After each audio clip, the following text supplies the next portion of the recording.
and assalamu alaikum wa rahmatullahi ta'ala wa barakatuh.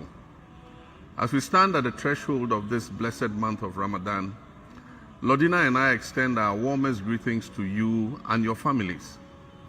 Ramadan is truly a special time, a month of reflection, renewal, and coming together as one community. As you begin your fast, may your hearts be purified and your imani strengthened and accepted. May Allah the Most Merciful grant you good health and peace of mind and abundant mercies throughout these 30 days of fasting. May your prayers be answered, your good deeds be accepted, and may this Ramadan month bring you closer to our Creator and to one another. As you break your fast each evening with family and friends, remember that the true beauty of Ramadan lies not just in abstaining from food, but in the discipline, compassion, and generosity we show to all, especially to those who are less fortunate than us. Let's use this holy month to strengthen the bonds of unity, love, and peace in our communities and across our beloved nation, Ghana. From my family, we wish you a spiritually fulfilled and blessed Ramadan. Ramadan Mubarak. May Allah accept your worship. I thank you.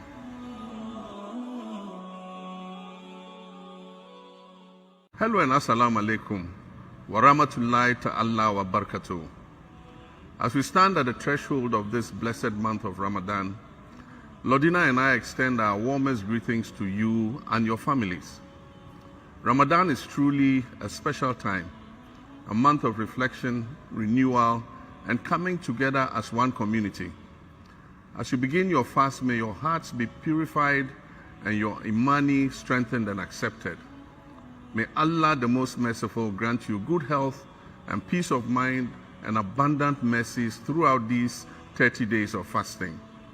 May your prayers be answered, your good deeds be accepted, and may this Ramadan month bring you closer to our Creator and to one another. As you break your fast each evening with family and friends, remember that the true beauty of Ramadan lies not just in abstaining from food, but in the discipline, compassion, and generosity we show to all, especially to those who are less fortunate than us. Let's use this holy month to strengthen the bonds of unity, love, and peace in our communities and across our beloved nation, Ghana.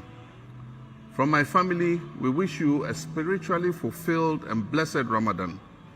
Ramadan Mubarak. May Allah accept your worship. I thank you.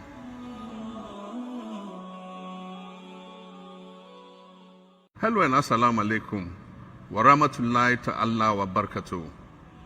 As we stand at the threshold of this blessed month of Ramadan, Lordina and I extend our warmest greetings to you and your families.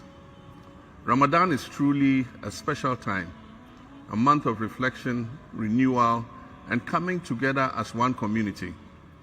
As you begin your fast, may your hearts be purified and your imani strengthened and accepted. May Allah the Most Merciful grant you good health and peace of mind and abundant mercies throughout these 30 days of fasting. May your prayers be answered, your good deeds be accepted, and may this Ramadan month bring you closer to our Creator and to one another.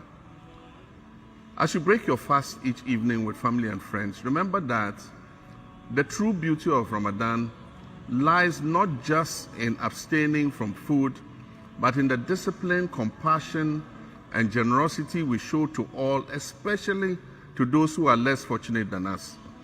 Let's use this holy month to strengthen the bonds of unity, love, and peace in our communities and across our beloved nation, Ghana.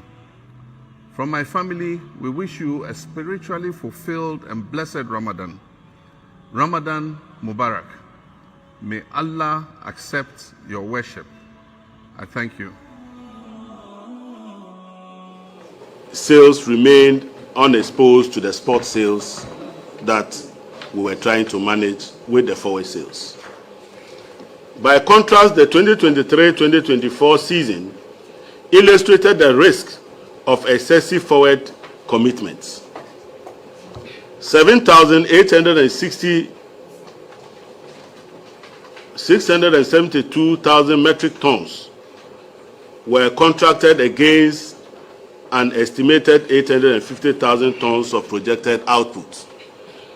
So even though we're expecting to grow and harvest about 850,000, we had gone ahead to sell over 786,000 to unsuspecting buyers who didn't know that we don't have the cocoa. Actual production was only 448,000. But we had signed a contract to sell almost 786,000. So we defaulted on those arrangements. And when you default on your forward sales agreements, there are implications, financial implications for the country. So, ladies and gentlemen, this overcommitment created costly rollovers that continue to burden Cocoa Board between 2025 and where we are now. So even though we had contracted to supply a lot more cocoa, we got only around 50% of what we contracted. So this government had to take over that additional overload with the financial implication for Cocoa Board when monies were not made available to finance those purchases. Cocoa Board entered 2025 with roughly 17.8 billion in loans plus significant operational liabilities. So loans alone was about 17.8 billion by the beginning of 2025. And if you add this to other obligations, you will soon come to realize that at this point, Cocoa Board was bleeding with an exposure of over 60 billion Ghana cedis. Certainly, that vehicle could not be sustainable and needed to be addressed. I just want to tell you something simple. You know, what is the name? If you have a basket in which you put water to drink and the bucket is leaking, do you fit the leak before you put water inside? Or you continue to put the water inside hoping that some will be left for you to drink? Ehinana edikosu enabo. Obe so anu ansan wa sansu egum ana. Obe se nsu egum no wadwen se nyame bebo ana nsu na kem. You have 60 billion of somebody's money. It's not free money. You are not paying. And you are saying that we should continue to even go and borrow more. You know, maybe you don't listen to our people. These are people, even the common Bible, they read it in reverse. Could do 1:8 now, over no more than 22 years. And these are the people advising us to go and add more debt when we cannot even pay 60 billion. And because we have kept quiet, somehow they think that these illogical arguments that they are advancing is what will save the people of Ghana. We are resetting the cocoa sector. And I will make you understand where we are by the close of this engagement. Ladies and gentlemen, Cocoa Board, I just want to take you through a couple of the reckless financial exposures that these people left for us. They borrowed 1.8 billion from Africa Development Bank. This government, in 1 year, will have paid down 1.2 billion of that money. The interest that have accrued on those Africa Development Bank loans is about 209.5 million. We have paid 165 million of that money. They had a 10-year Bank of Ghana loan, the principal of which was 1.3 billion when they left. We have since paid that money by converting it into equity to recapitalize Cocoa Board so that Cocoa Board is financially strong and relieve them of the burden of servicing those debts. The interest payment on that is about 65.7 million. Again, we have relieved Cocoa Board of this obligation by using it to recapitalize Cocoa Board and give Cocoa Board a better financial standing. The Ministry of Finance, that cocoa that they went and promised the people and took, you know why they were promising people that they can generate 850 metric tons? Because when they went to the market for the syndicated loan, they had to indicate that they are going to get receivables from 850,000 metric tons, so that the white man will be nodding and be giving the money. When they give them the money, they defaulted in paying all the money and had to go to the Ministry of Finance to borrow $70 million in bridge finance. Records show that the then Minister for Finance, Mohamed Amin Adam, had written couples of letters to remind them to make good that obligation. They failed. So even the money that they took, they couldn't pay all. They had to go and borrow to pay what they borrowed. The government of Ghana, in the wisdom of His Excellency John Dramani Mahama, the amount equivalent to about 1 million has been, 1 billion has been converted to equity to improve the financial standing of Cocoa Board. That is the resetting that we are doing. Again, cocoa bonds totaling about 9.3 billion, they didn't pay. We have had to pay about 2 billion of that in this short period. Non-marketable bills from the Ministry of Finance that they didn't pay, 3.7 billion. The whole of that money has been converted to equity to improve the financial standing of Cocoa Board. Other debts related to operations. Sometimes we take money, Cocoa Board takes money from local processors. There are companies in Ghana that process cocoa. So sometimes they pay Cocoa Board in advance to supply the cocoa.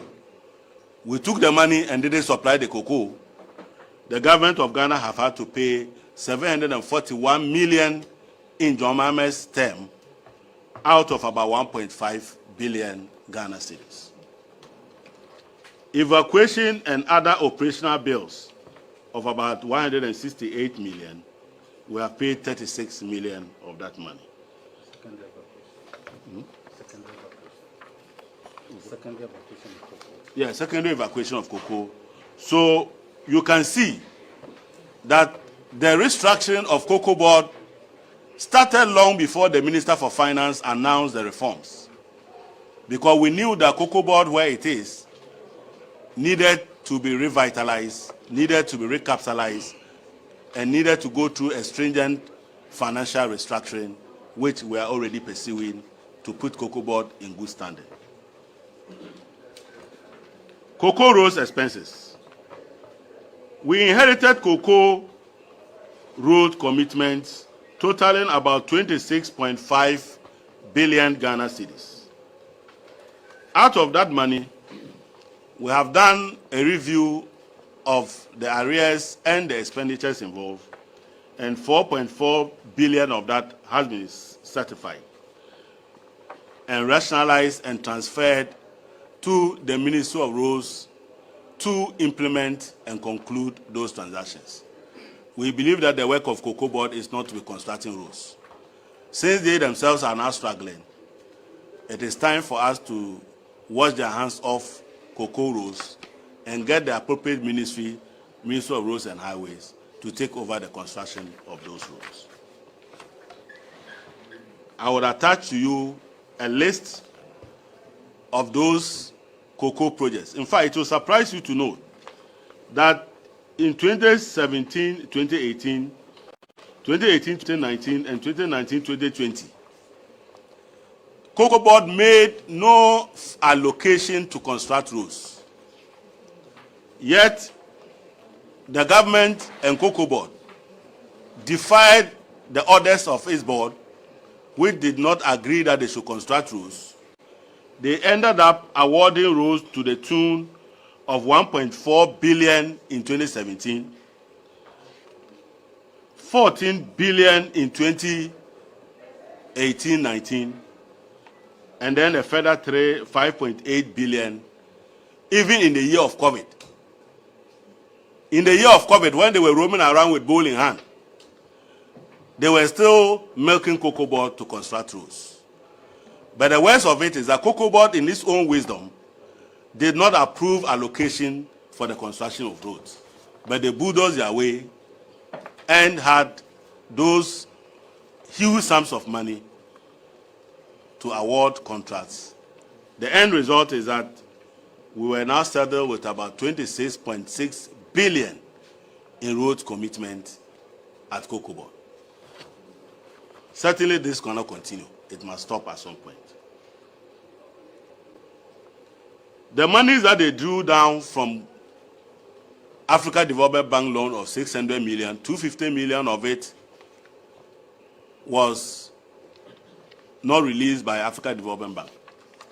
But the 350 million that they took for pollination and the rest with a view to improving cocoa production rather resulted in a drop in cocoa production. So where did the money go? Clearly, they use pollination and the rest just to take money. Irrigation and all those things that will make Ghanaians believe that they are working. The money didn't go there. As a result of that, cocoa production rather plummeted after they spent those monies.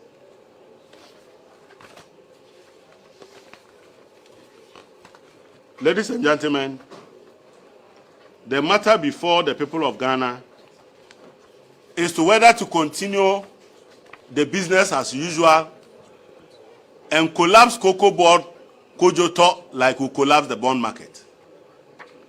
You have forgotten DDP, right? It was the same thing they were doing. They only know how to borrow. In fact, in this country, we were told that they were better borrowers. They knew how to borrow. Not better construction or contractors of road. Not people who developed better education, but that they were better at borrowing. Unfortunately, they were better at borrowing, but not better at paying the loans. So in the end, they went to the world and said that we cannot pay. Because we cannot pay, we all have to take a haircut. And then on top of that, the capital market that they came to meet, they went there to give them a haircut too. And now they are saying that the capital market that they've sacked, they declared Ghana bankrupt. And they're asking us to go and borrow. From where? In the international capital market, when you are passing and you mention the name of Ghana, everybody covers his money. Oh, you're not aware? Well, I don't know. Do you understand? So we, as descendants of Ghana who have inherited a country that is known not to pay debt. So where are they asking us to go and borrow from? Can they lead us to where we left them that they could borrow and went and destroy, so that we'll go back to them and borrow? Now, they will not give us money because you have collapsed the capital market. And nobody is willing to give us money. So even if we wanted to borrow, where? Must do have money to give us? Or you are not involved in DDP? Pensioners, I saw some of them the other day, they were demonstrating at the ministry. So that is the situation that we find ourselves. Over procurement. While the board was saddled with a lot of debt and serious financial challenges, Cocoa Board continued to procure items as though it was Father Christmas. When Cocoa Board had 286,000 bales of jute sacks sitting at the port, they only went and cleared 91,000 of them and left the rest at the port. Meanwhile, they also had 75,000 bales of jute sacks. So add that to what is in the port. They had enough to last them another 3-4 years. But just a few days before they left office, they went and contracted and paid 48 million to bring in 80,000 bales of jute sacks. These are reckless people. If it was possible in the days that we were shipping people, these are people that we have to line up and tell cocoa farmers It is the conduct of these people that denied the government of Ghana the resources to properly take care of you at this point in time. So that we'll give everybody a cane. Cocoa farmers will ship you in tow. Then we will know who is at fault. But these are the type of people, because they can sing and dance more than everybody. Sometimes they tend to think that when they tell the same lie many times, it becomes the truth.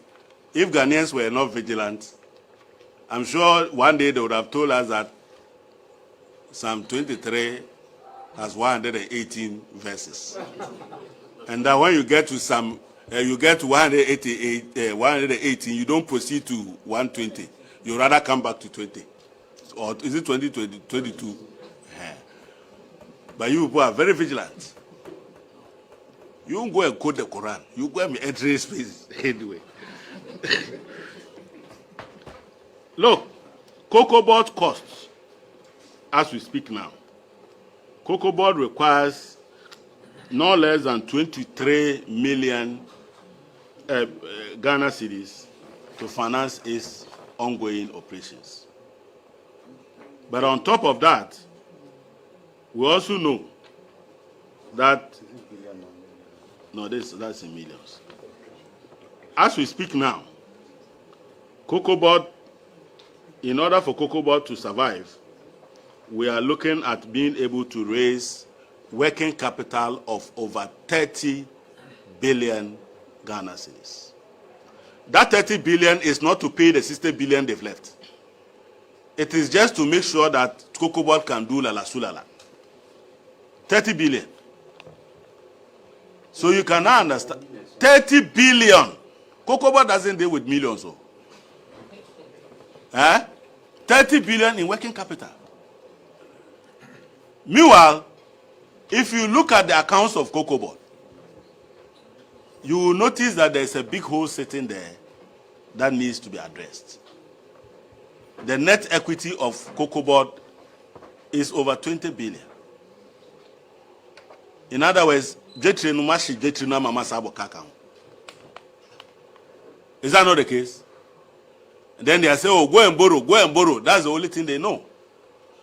So, ladies and gentlemen, the reforms that we are introducing is to make sure that, one, we have properly restructured cocoa board financially and make sure that it has enough working capital to serve the people of Ghana, but also to manage the operations of cocoa board to make it very, very efficient. If you look at how much we need to spend on cocoa, the producer price of cocoa, the rate per ton is about 41,000, and that alone you need about 26 billion to buy the cocoa. Your buyer's margin, you will need about 3.4 billion to be able to pay the cocoa farmers. Your evacuation to get the cocoa to where you can sell and get the FOB price, we need about 456 million. In all, we need 30.7 billion in working capital for cocoa board to continue to operate the way it is supposed to operate. So having come to this, it is obvious to you that a good leader, having been faced with this, would have to take very difficult, far-reaching decisions. Is that not it? When you have diarrhea or you have a sore, do you rather go to the doctor who will tell you that, oh, it's all okay, don't worry, or you want a father who is stubborn enough to put hot water there so the wound will heal? Do you want the wound to heal so that you are healthy and can walk better? Or you want to continue to be massaging so that the wound will eat?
pa na koko ane yɛde hwɛ yɛ nyinaa wɔ school koko ane yɛde boaye koko na me nana ɛde si ɛdan ne fie koko ane yɛde yɛ bibia what a change eba ne say and that's a koko some that's a leaders the diagram they are not I mean adan asamben ana aba dia na ekɔ ene koko sam ya di diagrose ye nimbre ye ni ye njahwe ye mi hwɛ sɛ wona bi o papa bi uni ana wo si bi do koko wo na wo hwɛ sɛ de kuafo bra pa sɛ bi a wo nkuafuo mu da me de ma do pa me ade e friend na do ma do papa enti me ka koko hu sɛm wo ya me de nibre ene ka koko hu sɛm ade na esie de na aba ene Ghana koko ekuyayefo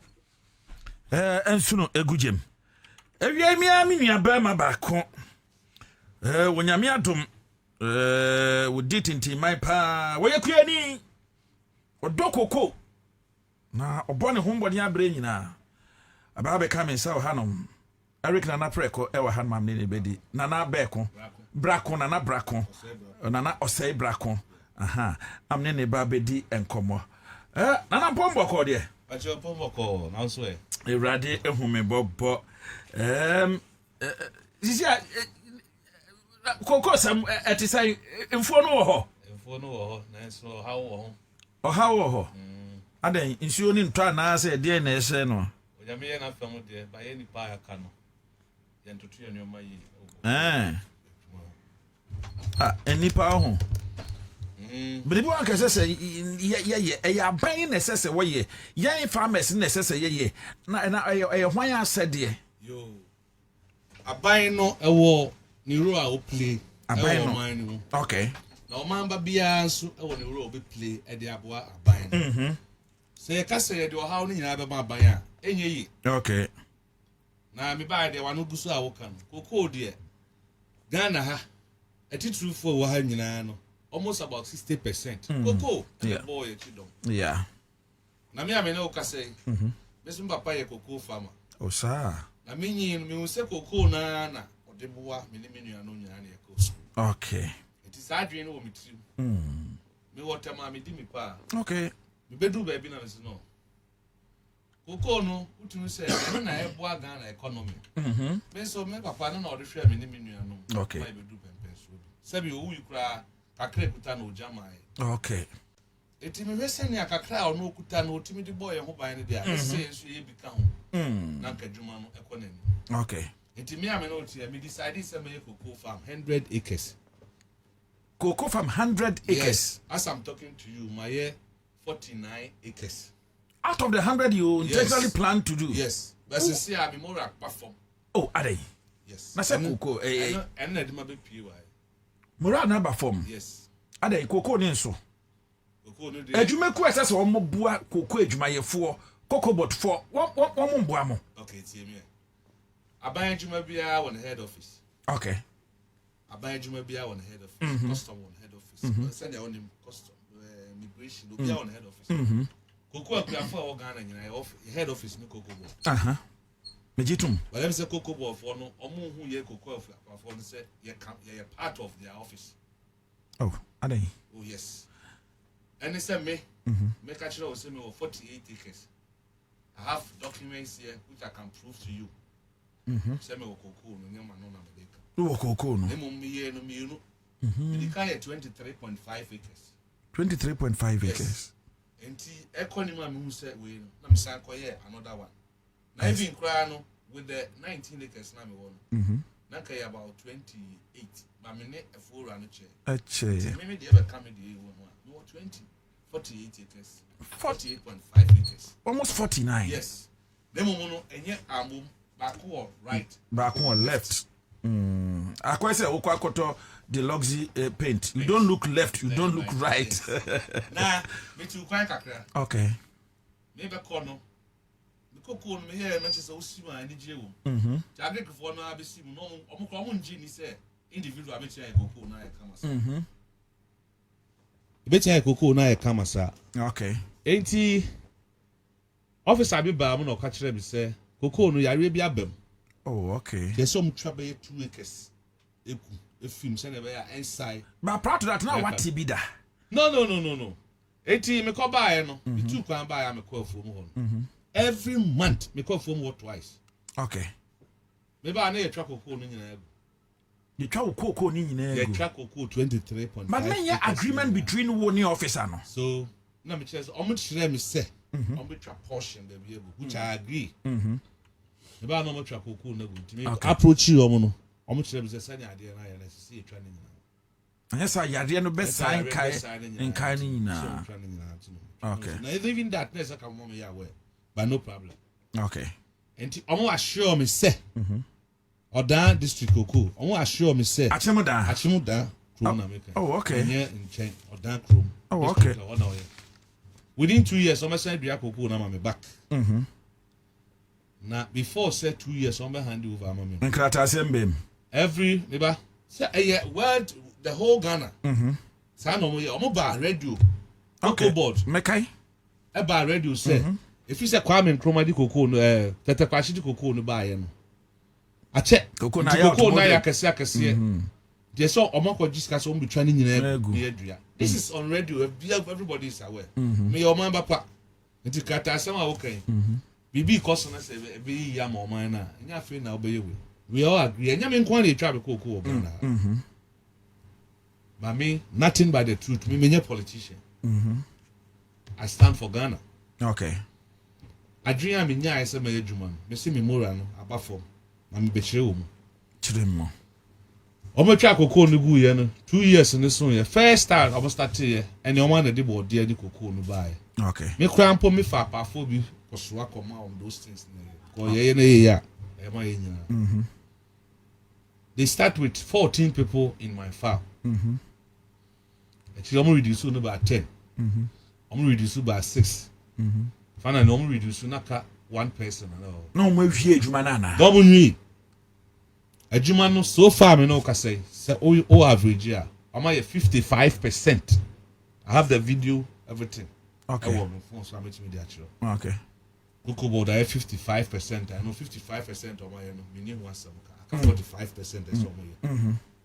15 20 no mo try. Tika 2022 na some hand over mommy. Yeah. Besi no, ya hand over mommy. And se me nya kofom ho amasa be moral na kofom. Me bi so dan ho na me fi. Oh. Okọ ha, ye be ye. Eti me nya kọ ho na me koye we a. The next we no mama kofo kofom ho akodo nya. So ade amoye de. How we because say assume me say eno kwa na me resource am de bobra. We don't do that. Yeah. Ye be kwa koye bi sabra ko nya botre na me nya botre. Sa, but I feel there don't pay a from me out. 2024. And I'm a sure letter man Cocoa board. Say, what's your letter come out? I sure letter come out Cocoa board. Letter no be on here. Oh, sorry. I see. Alex say Braco, Yes. PO Box, CEO 2078 Community 1 Tema. Yeah. To the Chief Executive Officer, Ghana Cocoa Board, Cocoa Board, PO Box 933, Accra, Ghana. Dear Sir Madam, request for immediate action regarding my cocoa farm at Bomodin. Bomodin in a Bomodin. Okay, Bomodin in a chance district. I'm writing to bring to your attention a matter of grave concern regarding my cocoa farm located at Bomodin, a suburb of Achansi district. 4 years ago, around January 2020, Cocoa Board undertook the task of cutting down my cocoa farm of 23 acres with a promise to replant and restore it within 2 years. Additionally, I was assured a quarterly payment of 5,400 during this period. Initially, I received the first payment, but subsequent payments were stopped. Upon inquiry, I was informed that the funds were being redirected to resource the farm's growth so that they can hand over to me within 2 years. However, despite these reassurances, the progress has been far from satisfactory. Before the intervention, my farm yielded approximately 48 to 54 bags of cocoa, as evidenced by my past book record, which you can verify. Unfortunately, after 4 years, the farm has not reached even 50% of the promised yield. This farm is primary source of income, and I reside in Tema, making it challenging for me to oversee the farm regularly. My decision to engage in cocoa farming was driven by the understanding that cocoa is a significant revenue source for the government, and also Cocoa Board is a beneficiary as well as the nation and myself. However, the current situation has left the disheartened and financially strained. Given the circumstances, I am pleading with Cocoa Board to either provide the funds equivalent to the yield I was previously obtaining or expedite the farm's restoration to meet the promised standard. As of now, I don't know when it will be handed back to me, and if there is a need for more time to grow it as promised, then I need to be paid for the subsequent years ahead. Additionally, I urge you to expedite the handover process of my farm as originally promised. The prolonged delay and unmet promises have severely impacted my livelihood and passion for cocoa farming. I trust that Cocoa Board will address this issue with the urgency it deserves and provide the resolution that supports my continued contribution to the cocoa industry. Thank you for your attention to this matter. I look forward to your prompt response. Alex Osei Braco, and your number was added. One more reply later. Come the amount. I don't let away one reply. I mean, they let away my omope and a regional director no frame me. Most almost come letter. Okay. They will make sure say on my Okay. So I should still give them a little time. But like I said, we are no being a force in some or pepana me and I always want to be sure that the right thing has been done. So I just take their words. And also no my review. Oh, let them call you first week or finally will be frame me say me fa apart from call you Juman. I mean we are made the bill abroad. Now so look, must I only why now kasasa. Ose fa apafo ko enko ye djuma na me ya me de na obebre uskara de ama apafo na apafo na yesi wo mko ye djuma wo twan se kire asa na me so pani ye nya ne sa so wo fi se wontimi nya djuma na you just hand over to me because me ye no me here obi assistant me na me ye I can't do that mo na ma be djuma de some be ye yeah so wontimi nya no asa mo tumi asa wontimi na hye wo yaka ba wo ka je me se me fa nkofo de a na sama ko ya mabufu mu se Cocoa Board ka kire guy no officer wo no ka kire me se me mefo ne kwan wa mi why enkofo no a odo mo ko ho no until omo so enkofo omo nko a lot osi wefu ne kwan no mo betwa cocoa ne go no mo ehu se kwan wa no so until na ama omo yewe na me se na mo ko yes ade buku twa cocoa ne go no mo ehu se kwan no wa no I don't like that now ka kire me se me no so mo fi so mo ntimi nya omo hand over mo manti omo kan bi me frère director now on Kofodia regional way. Okay. Me friend, I don't want to mention names here. Okay. To become a onim. Okay, tell me say enti me adwuma no mo koye ma me na me say no that's what state no enti se be ya letter no kan ya me yes omo fa expertise na yen kofuo mo ho na yen ko se dia me kan o me letter no no e no pressure o kan se o hu ya yeah besi ne no anti o mo kan last month yeah I feel them who say the beer no my call kwachiri okay enti me ankasa makofa paafo akodo cocoa no oh wakofa apafo just about 2 weeks ago no do sika na ese so de ma mo fa mame because me ka say me twen a omo dof cocoa no bia omo give me 12,000 Ghana cedis. Oh, I'm telling you the truth. 12,000 I've paid. I see. And I'm akodo no nyina video ha me de be show. Okay. Eti me buy pen na me boy me lawyer man say be. What the video na ma yeah video no me. E won kroma ho. Kroma fa video ni to Facebook na yan hwe. Oh. Okay. Enti no me boy me lawyer man say be dey do no dey. E say Cocoa Board me ma emra nim for. E tro. E bia ye bro for no ye. O level dey enti no. Oh. Omo kan omo anti ase. Na bi na say agreement ni mbra dey. Me lawyer so akire om. Bosumi ni. Eno so ni. Lawyer no so a letter near. Okay. Zausu Eshen and Partners Legal Consult, Salt and Light Chambers, I see. And 5th February 2026. Ghana Cocoa Board received. Okay. I say one of receive the chief executive. The chief executive officer. Ghana Cocoa Board, Cocoa House, 41 Kwame Nkrumah Avenue, Accra. Dear say, final demand for compensation and immediate handover of Cocoa Farm. We act for and on the instructions of Mr. Alex Osei Bracon, herein after referred to as our client, and right in respect of the above subject matter. We refer to our client's earlier correspondence dated 9th October 2024, addressed to the Ministry of Food and Agriculture, with correspondence was duly copied to your office. Our client is the bona fide owner of a cocoa farm approximately measuring 23 acres situated at Bomodin, a suburb of Achiase, within the Ordinary Cocoa Board Division in the eastern region of the Republic of Ghana. Our client personally cultivated the said cocoa farm and consistently harvested between 48 and 54 bags of cocoa annually until 2020, when officers or agents of the Ghana Cocoa Board unlawfully cut down all the cocoa trees on the farm, claiming disease infestation without our client's knowledge, consent, or approval. Okay, so this is the letter. I see. But wait there, coy and lawyer choy no mati be free. Lawyer so actually we coin so monte free. The lawyer Accra Fm is na mati be free o mo say there. That's my concern. The entire America say no man ko yem. Medical cash say o man e be ya, enya ban kwa na be tia na ye. Yeah. Aban no tumi adwuma nti e na watete Njumeko ahodo institutions. Yeah. I'm a Ghana Cocoa Board at we say. Cocoa Board na on. A Yakuafo head office. Said the custom one head office. Fire service one head office. Cocoa Board a Yakuafo head office. Me concern what had said. I don't know me kuanino. It me show elected. Now I wear crashing this seven Juma so no to me plan. That's our own respect here. Now with this, Papa, my son making we have 100% fact. Na say me hu krata no. Na say officer with this no, e be encourage me. Na mato aso say me adwuma na me. E ba ni sa kra o say sisi aye say one more do koko ekuafo no life expectancy is it 63 or 64.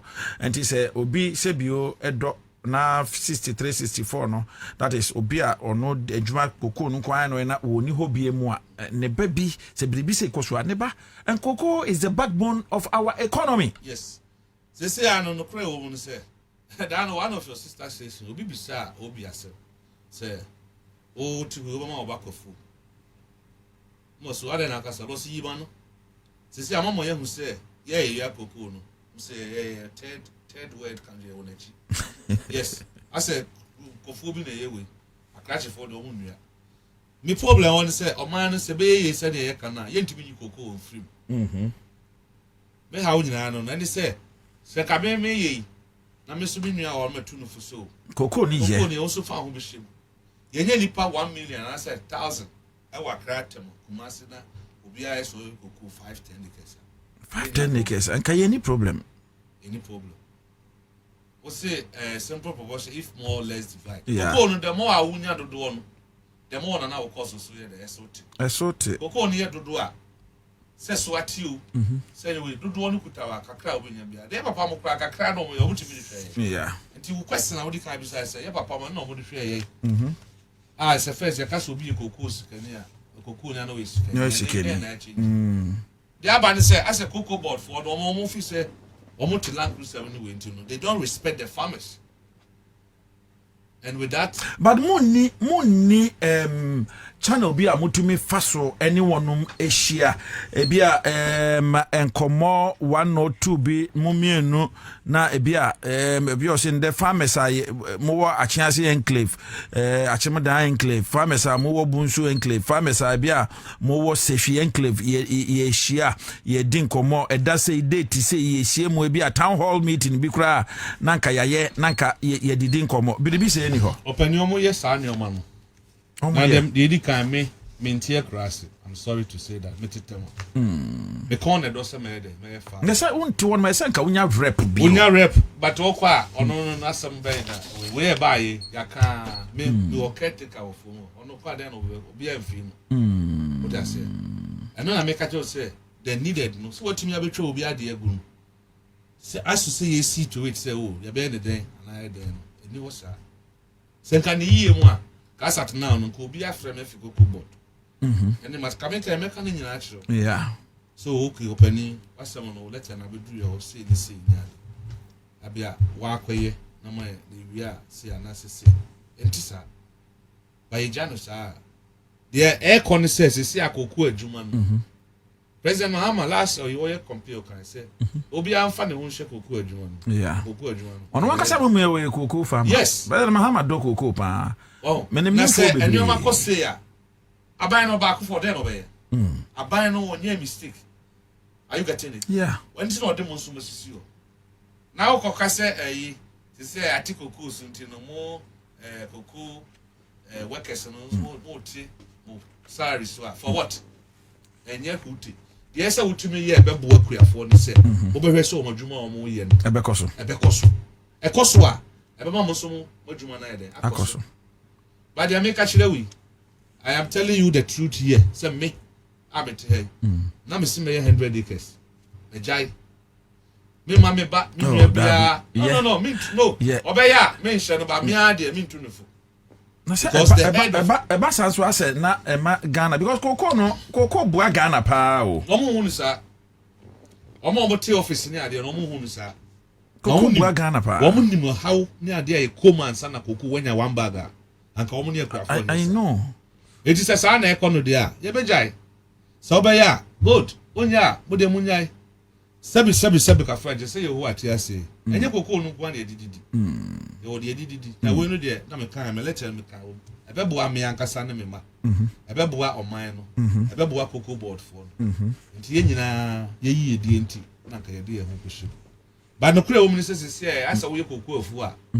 asa wo no wa betri asa wa ba fom yes sa no ho koko afu ebi so ebetumi abase na brakwen ebetumi abase bi a enipakume bi kitwe bi na ebi a ehuni sa but the abai no eniswade ehunu no ente ne sa na make sure say abai no ontimi nya dwuma ne nyina nti wate ekuo ayefo no koko board na me see koko board na ho no so omunima eye kuafo organ na nyina head office no nti kuani bia de ne concern ba so mo address it openi what's some okay me say what's okay office ni nti are you saying say obi the letter sabi insult letter pra bremo office may reply so why do you adena koko board omunye ade bigger than say mutumi receive acknowledge say we receive letter no ese say mutumi reply ese say to Facebook page no be who say anti adenti na mutumi en reply here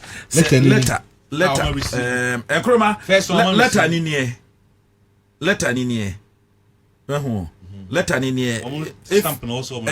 if we receive letter now why don't you want to reply the letter client actually mo and I stakeholder first like comedy catch for first one reply second one reply letter ni nie so yes I say ebuo ni ho they don't respect the farmers letter ni nie later no yes, which is very bad.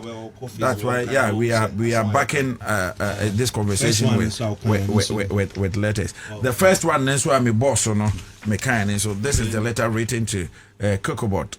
Yeah and also any so upon all this and that's a man reply letters now na ekamia say ase eye boapayo bi and ase buo bi na so mo nim the necessary of way of and nuntina aya na me catch amanfo say ade friend communication e hu hia pa oh ebia nana brako brane entena se ebia da say wo de kura nana facha yen ebia fa ye ni so kakra na ebre na mbem nana bra na eno kura no tumi manipa ne hu at least you've shown a sort of consent.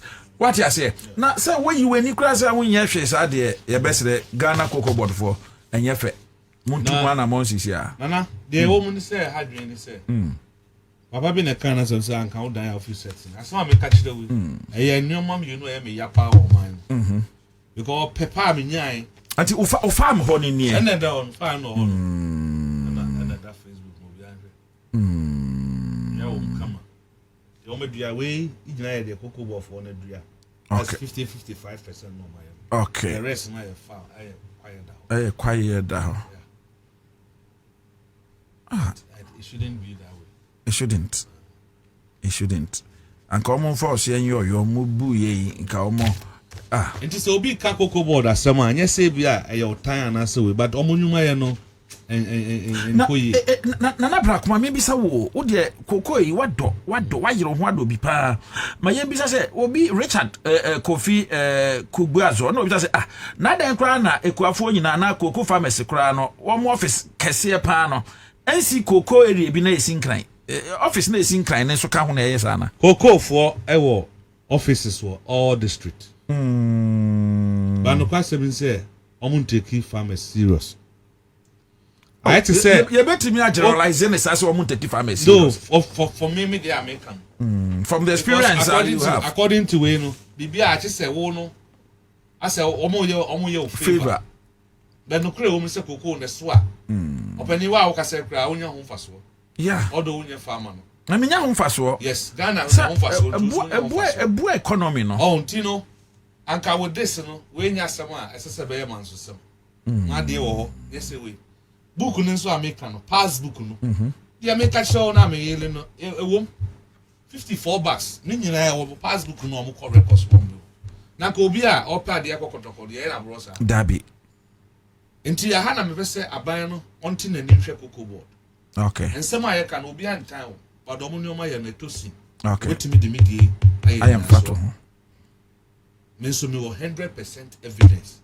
Who share me 1,000 times the American and American. Because Bible says Monkasa na monyesa. I am here myself. Me menye politician the woman na okay. Na no kure woman says it menye nipa 1,000. E wakra ha. No be aso be 10 pesa. Aban ne how to betra. Yenya 1,000 okumasi. Takrade. Oma ye adwuma obi aso. But see no kure ni say sani akoko 70 enti no. Obi a mpese ode ne ho. Aba ko hye Cocoa adwuma. Enti na amanfo ton wo nsase ye di say ya asa na akoba.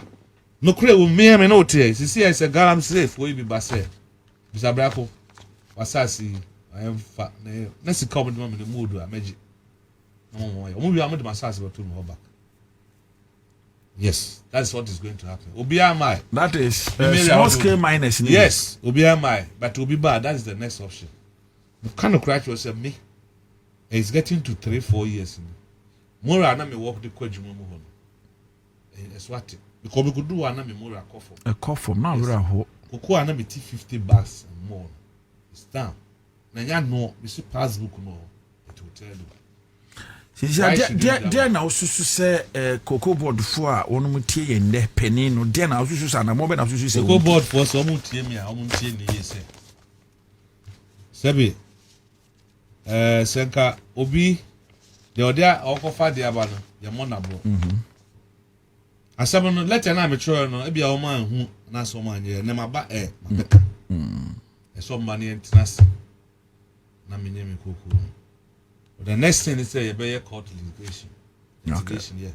And ya there be major because say a Cocoa board and Kasakura what the camera ho. Yeah. I can't that Cocoa board in this one. It is so much only Cocoa board when you escape to Alka. Then it's up to them. Because me so mean to me nyama djuma. Na say I produce by company for PVC for na say na yetu am e ka na chi yetu am 4 months bi. Na ka da hono me ka no aban de wo na edoso badi kan aka kire wo kan me letter na e se wo tubu kan awati ase me ni ha se me no mo otwe ne mo we kan ba bi e da wan fa nto a chia asama me kan sabe obi a wo ye ku adwuma bi a ti masam ya oti wase bati mase no man kasa so be da se na nti se nka ye wo Cocoa board ni na wo ye na wo so wo ye bi na ya kwa ni sa ka be wo da na enti no say amon letter no man anti amon reply no way and then maba abeka won from him immediately see it na say na kwanya me Cocoa no be fa so e be ba ayeye because eno anya be kra epokra say yeah epokra so to come me penny bi no bizan say boss na na wo be companies bebre say we that was here kechire epokra so to go yeah ana ebo man no de bo man no yeah so untumi nye bibia abo Ghana wo de wo so untumi nye bibia we ye cocoa na utiminya one bag Obua Ghana man. And none na me pese cocoa board for us sote. Otiase. Sabi. Enye ne fire ye no na mo man yi di enti. Okay. No man ye wo Ghana obia okwan obefa so obeye no de aboa. Masem nyina nana.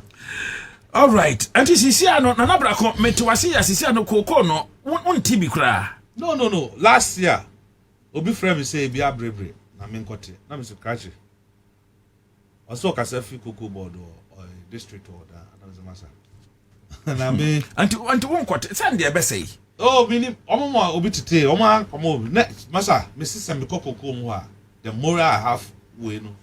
Oh, omo obi na anti obi a okote yes last 2 weeks. Okote te no eno ni sika no wonsanka. Omo de koma o. Omo de koma o. Cocoa board for na betumi a chere. Because sabi cocoa no hand over man. Omo hand over man. Anti no omo na onba kro no omo na mo obi ti nti onba kro ko ya konta mo. Okay. If you meda wasio. Na am say nya ye kai na ye said ye be ya Ghana nti ebetimi apeja na eduru mpempenso a esese ye duru eduru baby Ghana the whole world na ye na ye dikan na sisi Abidjanfo ebe san ye ho na ya toso mienu no kra mpo na ye toso mienu no kra no yakase when we talk of premium cocoa efri Ghana the whole world and this enka empenifo a abane do mo esisi ndwuma na no ebe boa ahwe ema cocoa kwaye akwanimu a anka ebe boa ye nyina. Nana me say wa we be some asem wakasa me da se na mom asem aya ye ntie ne fa masem na me da be latest am da be anti be hu ye ne kokofo be di nkomo na no mu ni nkomo say abranti wo frame me 1000 times me ba mate but mark my word the ba no mte ha de me kan ye no na meka if you like you can record me na de omo so wo no omo meka na se sa na de beto omo mo ha anya ne omo nya na ye court dabi no mani bia ye no ye ankasa na ye twen ho koyechi na tietia ne tintin mu ni se be ya kaminso minua bi ka wo so mo metimi no wadi ko se kokoye o so fa ho so ba de me komu no mitumi ni sa dance no amma obi so nkodo ko wasam na wodi kan a day is coming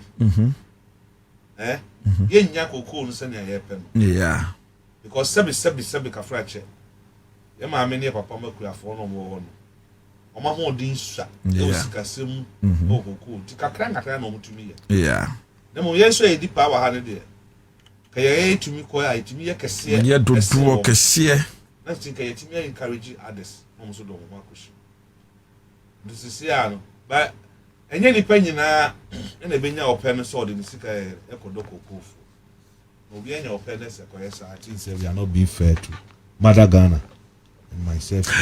Honorable Stephen, don't cause me be say wasembi. Os me be say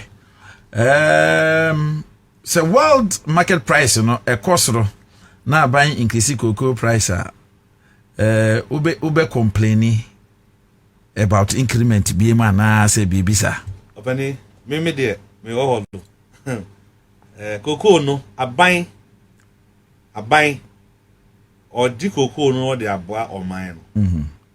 You started here cocoa yi. Ya papa am say na omo ton 4 cedis 2 cedis. Me kwa me started a ton cocoa na ya ma me 250 cedis. A bag. Bag. And na ba be do 31 whatever. No problem. What I say cocoa no wanya ye wie. Untumi nka say o de ko ba bi akoton na se we. Na wo mu no esese ye nyina ye boa. Na ma di ka kire o se etimi ye na ye dodo a. Cocoa na ye dodo a price no say tie bia no. Alexa Peu, Osio Tafri Jacket, please kindly situate your discussion well for me.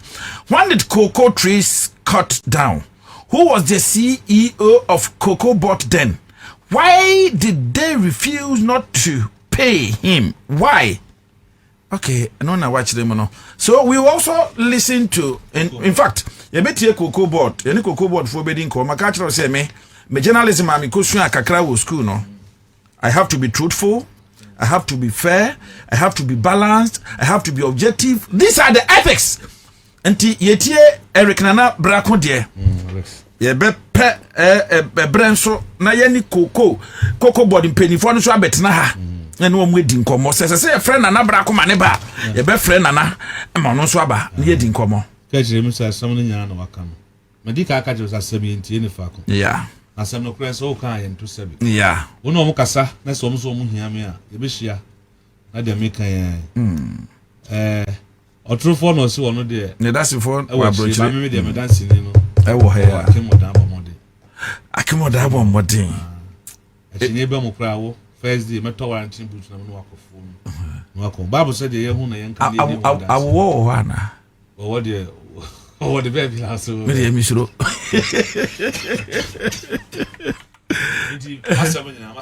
Mate, yate wasem na in communication, we be development communication. We communicate not just to for fun, to entertain and to inform, but we communicate to develop. And then I mean we na ye develop my Ghana. My ni ye die na ye boa. Enti ewie Eric Nana Brako, meda wase pa. Alex wo ho. Yeah, Osai Brako. Yeah, Alex Nana Osai Brako. Hey, penny deep pound. Yeah. Eti Nana beda wase. The betu one among producer kwam kwachi wo ekwa de abisro obey ye calls obey frɛ sɛ eba ne sɛ yen konkosi rande abeso no no akra ma yentua na mo na yenko sa pepepe ana sɛ nye no kure yeah me de ka me pɛ ne sa ye betu na mo no fa expertise mra sa sɛ obi abɛka ni kwam kwachi wo ho de abisro keke afa ye ba na ye kan ne hu sɛ de o kan ne no kure mate me da se bebre ewie ye so ye da wase obre ne wadaje onyame nka ho pa yeah that's it all right yo ebusiafo Accra 100.5 so na wasugwe ewie yene Alex osai Nana Brako na edin komoi wachechire ni se mu pa kama ne wom ne se wo ye wafem de me ye mafem de ne ye nyina ye boa anka Ghana waka asem bia Thomas mbose se yenye nipa beye apem our region bia mu no bia dokoko even 10 acres 5 acres 10 acres 10 anka Ghana anka yebedi ye pa anka Ghana be fa ne ntoma pe fra pa anka Ghana ebe konkan pa anka Ghana be ye kama enti yenhye no enso wow anka mo honom Nde maka chira wo se ye bedi koko nkomwe ya enkomo ho no mu ani na na be ye koko ye bedi sa nkomo no nkomo esese ye die ne ye mfa nkamo mu da bedi nkia ka chira wo Kokobot we yi sika befua 237 million Ghana cedis e de tua koko ekuafo ka eno ndan chen no kra no John Dramani Mahama, His Excellency the President of the Republic of Ghana, is so committed to decisive action on water and land recovery. Yensa sea galamse fo se no ya kwaye bi kura bowre mu essence ase no His Excellency John Dramani Mahama said la ye beye yensa ase ne ye di dua biribi e manfasode aba ho aba Ghana. Petitions ahodo a ekoye se ejumeku a na ejuma batan ye hwa abato so ehisi no electoral commission ni peni a wada no yembo no emfiri honom yenji ne di no na yensansu office of the special prosecutor the OSP no yenji ni mfiri honom no chief justice osi hu prima facie bia wo asem ni mu hu gina so bia wom enti ontumi ye ne sama ni yeye enti we ene enkomo a yeba na yaba bedie ekroma enkomo hanum enewie na ade na wokọ na woba wobe betrase na ndonne na mechiro ye den enti odi ma mendane me hombra sisiai na meba enkomo e honum no yeba bedi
Ebra aso sa enne ye security ewo ye hospitals ahodo ye security ewo ye hospitals ahodo ye securities ewo ye hospitals ahodo etoda obati asa yese obi kra yare wakoda hospital yasane yare yasane yade wi sese wo de kakakra sese wotua omojade wejane eko eba ni say na etimi ba ni sa. This is not the first time I had to say obi akwa wi aba ewo hospital. Apart from so obi akwa wi aba the crowd one man say obi akwa wo so abo na ni tua say ne ba oba da best one yesi ne ba no we free mu ma yakosie no abra busu ni bi ehu no enti ene swafo a wo hwa ya pom de ho nsem so Daniel Hall prefect or a disciple or Anglican secondary school okumase Nyabra honorable Mita Kando akoma probi onum sina opo etuma papa ene okoma probi polyclinic e man probi we no okoma polyclinic wo hospital ho boda na I think etuma Mita Kando eye no odwen wa on ti ase na on say Mita Kando a type of minister on tena office say BBC na apart from say no kwasme o mini say ye ka minto akando se mi mayenka honorable ama Kofi Buanso say wa mo John Dramani Mahama yi wo mu yina no they don't sit I mean yes say ye kokobo bi na ye abom say mo ntena so obi a ye adwuma hwe agric minister fantastic won say omu nyina no moja show bi wo mu like a certain youthful way kakra wo mu a because research agenda na buebro in any case what your office are oh yeah den so dia say Mita Kando eti say bibia koso wo manprobi no and me pe directives now there must say hospital bia emphasis is camera but and yes say wo hoda the Hafra but Hafra for a supervisor sadie no enti idea me I've been to a lot of hospitals and now I was investigating on something now me year project to be and it's like hospital do na me honestly now they already have CCTV cameras most of the, yes most of the cameras no wouldn't be a table maybe a GG baby a GG say I'm on revenue no na ye dey monitor what you say ye dey monitor but baby abey na ka be pepa ne sa operation room no because sometimes senior doctors be wo your operation no major sick no ye funim be cry to me just surgical blade yes a big gauze yes and then tissues yes no major wo ye free yeah okoka you see evidence meanwhile because someone on we so you say so me no CCTV camera am fan ko operation room so yeah operation na camera no ehwe doctors and nurses no monitor bibia any the way bibia ko no so you say na baby ambassador na maybe privacy issues so sentina say a medical doctor here from Sobia nti den na e be check obetima bubo po say nipa no ko yare kra dada na esa yare ne kun no na enye operation o mo ye no say odiase so for me I think honorable eya de pan with me nkruma ko honom na fa videos no etototo and he's really doing well and again on say obai sa oko hospital na oko junso ka say ya juiska obetwem yeah oko hospital na oko junso na ya juiska hey ya sanya mani afa so bi eni so bi wa hospital bi wa washroom enyenyenyenye okra wo kokra na wo yare no bad na wasa akofa yare edi kofie na things say we ning na wa hwa ma bibia kama but sina and yes. Before we came as a mayor so kai say come say say who use your phone say menim dia wo kan wasem I dey they say u phone se ketra kra wom kra bo mete say nya ne bonya de kra de se uto no 9700 kwa mi aden I want 1000 na u phone we say 9700 na so sina aban papa ba utimi enyam bebre okay ana mebo okay aban na ba ma eso aban fa so abrew na say u ka utwi am use e o ta frija e koyi kan e fu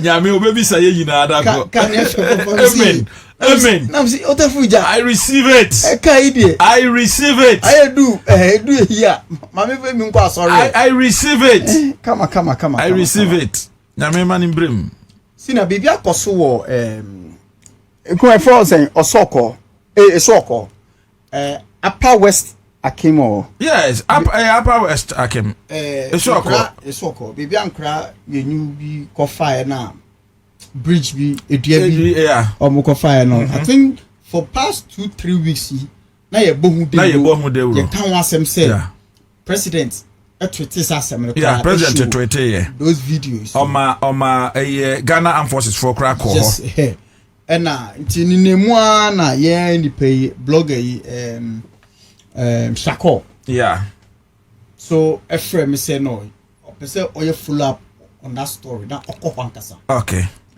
Shako akoho na senior regional minister eda tuja say Oma Kate sword. So radio get results. Last year, President tweeted Sawin on 9th February. Kwame, yawo adie bia ye friend no importance and urgency. Adie bi wo hono mo ehu hia pa. O te ase. Yeah, me te ase. E important but ye hia sa de no urgently. And it has to be urgent. Yeah. As I say, that has got to do with lives. So we share ensure you net the way and uncle in Namoswa. Kwame, me kwa de nanka wo be kana minim se ke be ka chem se ye wie ma ya commission. Because see that enye yen ana ye di tuja from 3 weeks ago. Anka penifo no brefi. Emma Shako Baha. That Shako Baha na ye ne ye interview. No ka enya on to. Ye ne other projects awaye. Baye. Ena na ye ne ni di nkomo na emunu na ye frɛ MP a oho. Yeah. Ema MP ni twitwe nkomo say no kra ye nyeye. Wa boso road minister then Oma ya Nkosiaga. Then Shako last week he called me. So person okoho. Na me man all the way. And okoho. Akoye anka minyanka nkuma de Shako videos ni bi tuwo. Akoma videos ni bi wai. Oye ejuma. Ena regional minister, Eastern regional minister, Eda Tuja say Oma Kate soda. Inini me an on betujwa. So ye boso say omunye project ni we ya yenjan ho asem ka. Say otima say omunye hu we ya yenjan ho asem ka. Na see bibi koso wo Ghana Scholarship Secretary. Ebiem. Oh there be enye ne bonus so. Na dia na ekoso. Oh there be we no asafoje ya dia unso bi ya de na oye ni ya yes e born abaso of course yes kanena scholarship no mo de ye secret no de family and friends ka mi say minya scholarship na me da ho no mo amesua de aye say o me yere se wa feme anti me re ne memba ye mo eye sika na ye twa ticket mo no mo mbesra me scholarship a ye de me hiafo omo a hiafo a say omo na omo fata say ye fa scholarship re mo omo no na de mesikeni a obetimi afford a ono kra nde bia no twa plenty ekobo awa ya nti wo hwe MPP time no scholarship no wo hwe list na ba ya na eno kra ebewie emma auditor general publish ba we no dade asafoje ye no omo mo kon wa publish o minute wa publish list na almost 278. That is how it is supposed to be. Emuda ofinchem 278 omo nya scholarship o say o come ho a eda ho clean. This is what we call transparency. Why there ti uye ni say ya ye bo aba so kama oba ho bia ko kama nyama boni MPP for ye was scholarship for nyina no or wiping na why there eti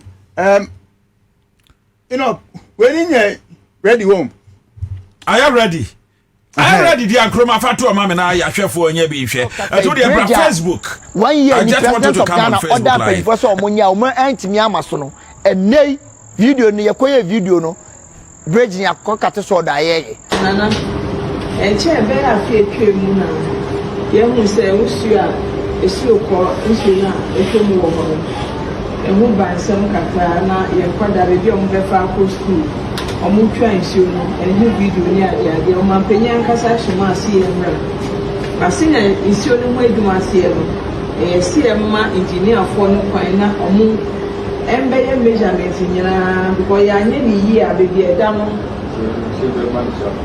the Damidasi.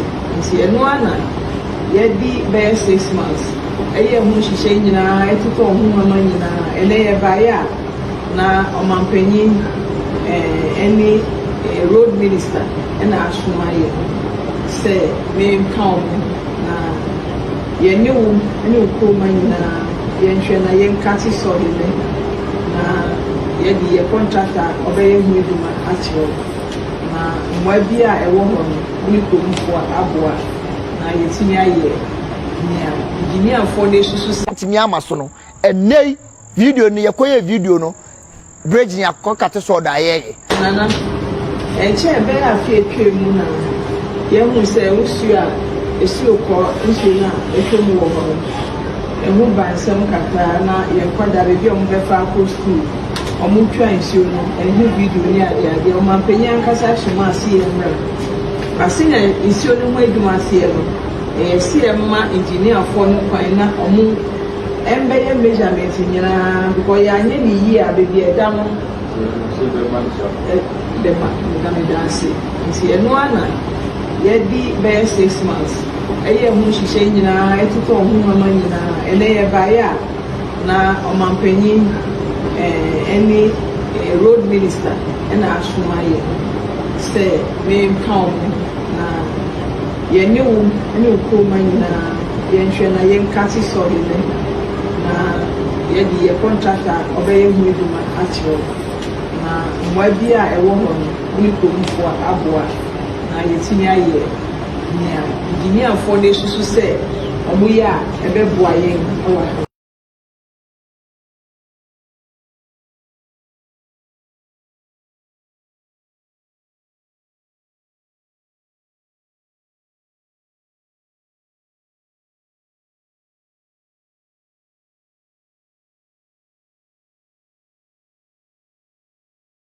no kasa bridge 1 year ni president of Ghana order pay for so omonya omo antimi amaso minister chi regional minister na ya tene kan no abro call na nanom ho na one wo mo ekodi enkomo kan enioma one mo akate short Yes, Tafrija, they can say the cutting of sword is not enough. And it's not enough. What you're expecting, they say, as quick as possible. No more, yeah. Project Nache. What did you come across? Last year, Kikaya, by 3 weeks in Nasifu, Yabu, Bomoa, because I'm Yami Betna, and my yes, show video, no, Eddie Hong Kong near there. Kwame, I think it's a radio get result, but young face one of my, we will keep on pushing. A be pushia na yashe na yehu nia ye betimi aye ede afa ho. Na ne woman ye mesrel se utie me ene wie ya. Oh sorry anapa, there was a ritual. Yes, I believe in rituals. And this ritual no you have to do. Do the 2 brush morning and night. Then how the yes Pepsodent. Oh sorry anapa pause. Na ba pause ma wo se nya hoden. Wo se na ye fita na enya na hoden na wo gam ne so aye kam na wo nu ate amepa che wo. Eye Pepsodent. Tianie pa Pepsodent. Antie mami e kire nkwala no fatete won. Momu hu na mbeye wonu musu ni wono moban. Anopa wo sori free mpa so a. Fa apoase aye friend Pepsodent. Hey, now that you choose here, your smile deserves the best, you know. And it all starts with one simple habit. Habit in America, who has him know. Something you do continuously turns out to become your habit. Do the 2 brush morning and night with Pepsodent. And parents, this one is for you. So, person will ban in the camera, and the senior more ding. Now what to me see wo bedwe mu enu kankan bi eni hono ma the earlier the better chile no say wo twetwe ne se anopa na enwumbre bia won fa Pepsodent entwetwe ne se. So don't forget to do the 2 today, tonight and every day. Brush day and night with Pepsodent. Pepsodent, your smile deserves the best care. Me kan say we na me kan kire wo say enne say regional minister timi akona nanama trankonwa nchen Ako catch so mo akate short na say esi okọ sa kwan no mbetumi aye sansam so bridge ne de atoso a ebebo apa ye wi ani say unim kroma bomboden na kọ katamanso na yenkodi nkomo ho kwa unim say ahensam say epeja ni mu na yentua na mo a yendidie minim say wo follow kakra I followed ne e course wo boko I followed na minim ensam wo de bae ne nneoma etime de bae kwame en ye betimi anya ebusua paninfo mienu ewe ebusua baakum dabi ebusua pani baakope en na nanam atra konwa na e kire se we ene ne a wodi hene nti we ene se wodi hene ensam bi pumpunu ba kwame me de mashasia mako na nanam atra konwa fo nchen mako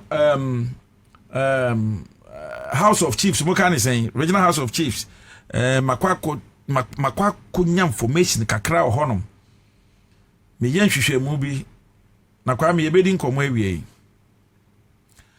nkomo awie sabi obi bi say say yesi ohene mo ohene natena so for some time now yetimi ka say onye ohene yentu na obi question obi so bi say na say ohene nso say bia kwanya ye fa so no it wasn't the rightful way and it was unlawful and also yentimi ntuna na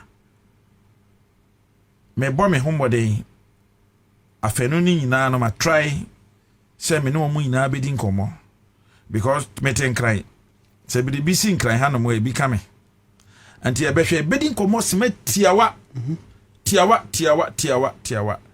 na ye ne ohine di nkomo na yene ebusua nenso so epeni nenso akasa na ye bisa ne nsem ba kom na yama aban empenifu ana aban nenso abemu na asomdwe aba na biribia akoso jojo ko ya hwa katamanso ne ebepie efiri honom no kwa me enko ya sepa ye gusu a ye frɛ say baby omo bia no omo tien ka mo pick course nkuma ye memfa we entwem yes sina so nim to tema oil refinery o nim to pa so nim say to apeja I said that no okay. Emma me and I say that no be okay o. Emma be to an among who. Sir. Kwame. To na boss was if I don't mind me koi. Uncle bibi. No okay she. Kwame de oka bibia be hwehwe mu. Uncle bibi. Uncle ifa. Boss to penny the same. Baby me can to ase. Me ba na say boss to penny the same. Afechi. Ana top penny the same. Combat. And the combat one am koi. Na okọ ho no hwe nyama be na waye. Kwame do baby to ho. Nanka ye ton. Yes. Edu baby to etiti egijae.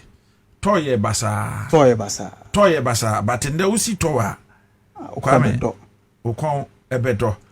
Enti ye ba be di ton komo kakra me no be di ton komo. But mame nko na me ne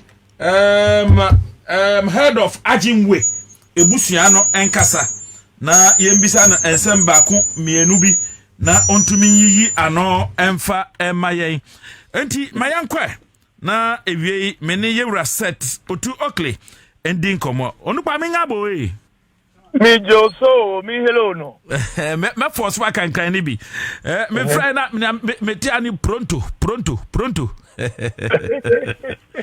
me no be ka Italy kasa sisia mati na tapani empombo ko de ya me adom yehu krata tintin bi ayatwra yewra set otu okle a we ebusuapani ma Ajinwe ebusua wo katamanso nsa ne hyase nania krata no mi kom hwehwem no na kire se wo hina wotisu sisi ana se ebusua no monjine entum sa because mu huni se wo yo hene dia ina beba ma ebusua besi hene na se bi otafrache efe ye be hunu se Wahine no Christ not recognized on the rightful heir to the throne ana bibisa asem na esie mira asem no ni ye also ni hu ni no oye ya nkasa ye brother me dey me direct cousin.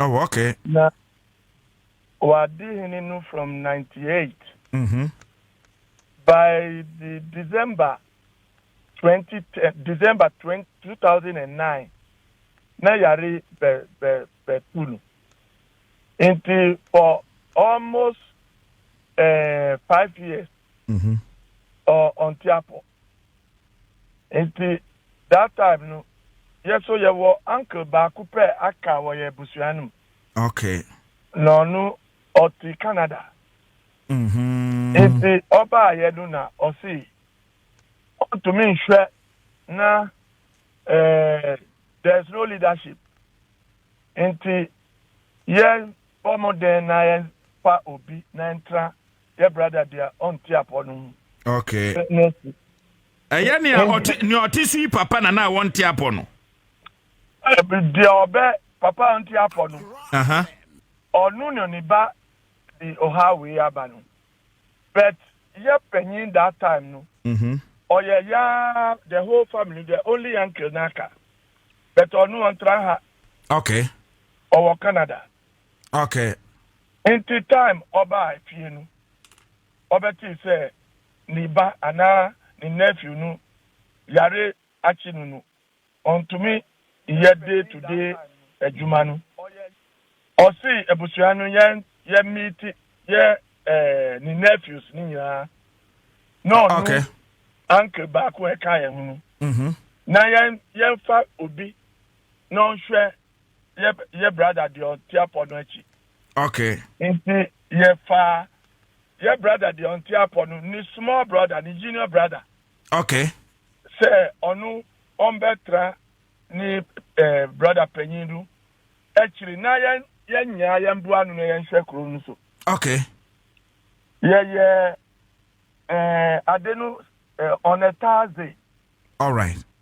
Thursday no, Saturday no, you didn't call no manche ho. You had the question to say, Cecia, your brother the on Tiapo no. Ni junior brother no be nechi. Okay. Yeah, free. Yeah, one on no manche no catch say. Onu ati say, ye be ye we ye no. Yeah, brother, the auntie upon the other brother no on count. And only I can share your fee, Nankasa. Onu otra ye hall ni hall ankasa but ya ba open na wo fie na ankasa. Na say on tia point ye konu wa manche hall na oka kire ni say o si on ka ho a. Ye nko ne ye de ya to hall no akokire no. Okay. Inti Sunday no. Ye nyina ye de ye uncle no. Other nephews ni nyina ka ho. Okay. Now ye the Nigeria brother no be chere no wo ye papa ye nanamu omu hall. Okay. Onu no bisa ye ni small brother no say ube to me ana ni brother kiti wa ni ka say enje say ye si onu hwe holu nti ye jama no but ye nyina say ye kabom na ye buanu a ube to me aye juma ye hwe. Okay. Ye onu be bompa man because oye church elder obe bompa na ye free hoko. Okay. Ko ye no Tuesday no ye betia ye cousin ye call ni ho Sunday no onu nu afọ abe si ni ba se onu hwe ni brother di on tia ponuchi inti we di talk asemsemba ye yeah eni ni nu amanche no freye no si onan kasa obeba ni ode ebusuani abetrase na yesisi de akoso na enye no yaji atum sa that was in 2015 no 2015 2017 no okay yebeti in news ya si honorable Laya Fotiagbo ni eyeye MP wo the constituency no okay ya si no say on ya caretaker chief amani papa ya bisa say we ye no wo his na Salami me pa che bucha hwan ya na esi no no abo Afotagbo hwan na esi ne hene no me di ni nya betro me ma papers ye di no shem no ebusu a ya free mu no amu wo nwa okay but ye wo katamasu na ye frɛ ye ho katamasu ajiwe no ye nananum akotra ho more than 200 years no ye di nwa for ye adwuma but omu ni tumi wo ya ye bribia so because ye busua we have lived there ye wo ye rules ye dey see na wo gan with amamre so okay inti nwa for be ye we nu omu ni kwan in the first place on bet to me aye but because your big brother na onu chi ni chi brother no na oyo hini oyare sisi anu okamu omu na omu ye that niama no okay inti omu di niama no ba paper mu na mi pro or paper no as a rejoinder. I will give you copies when the time arises. Sir, I see. Your brother Penyin na or your brother Penyin ma hini oyare no on ye few Penyin ana ye ebusia Penyin ye uncle de owo Canada no na ye ebusia Penyin. I see. Mebo Salami mumesi here aje ebusia Penny aje atum asa na obe who said there's a appointed okay yes obe select nipa na yes no hini I see enti omuya we no de tokwa bibiri baaye enti nu mo manche no na aka kire ye se yenko we nu na ye di ye ba mu defuse nu contrase na ehwe kwa ye be sie this asem nu okay ye call that meeting na se nu police bechi ya uncle Penyinu na ye ebusu Penyinu wo ye meeting wo ye sie that same next year police no say power from above me was it meba mo ye meeting as family no as a clan no police eba honom ana obeche mpanifo ni bi mo bisa ni say ofrinya o say power from above esa sa pepepe enye obechi Penyin ni bi obechi ye ebusu apanyin no I see. Yeah, yeah, well, me and me kasanu me any nephew. Okay. Me the ohini oyare no oyani nephew. Okay. See, onu oye our ye nyina ye uncle. Okay. Inti omo bechi you know no around 3:00. Omo ni ye kotema a Harbor police station. Mhm. Ya transit from 3:00 up to 9 in the night outside. A tuntu wie. Yeah, besides, why not? I report to you. Almost see power from above. Enti yahu say, pribi yasi. Okay. Luckily, no, me uncle no, or ni course be or ye project management. Okay. Or no, the free by President Kufuor in project management hini. Onye the other for nubi. Okay. Enti ọwọ no who say IGPF on Portaria. Yeah, that day no no farewell Thanksgiving service. Inti friend around 9:30. Ono so no friend CID boss e whatever no. No that person no wa call party no be inti wa sra na no kakra. Inti friend wo fe say ombra no be yi ye fie penyin no. Yeah. Inti oba ye no. First question obisa ye no. Ye call Katamanso ye call ye fie no. Ye bisa no ada jase chana. A bufu question. But ye bisa no na o release here. Inti CID boss e whatever no. O si Wednesday ye mbra na ye transfer wasem no. Ye nyina ye ko. Ye wo ye be free or no na omudi writ of summons the man ye ebusa penyin no. There it was on a Wednesday. Thursday no ye didn't court war settle court whatever. The Republic versus ye uncle no. Ye court no. Court no until ye lawyer no because ye Wednesday. The your friend said by Thursday.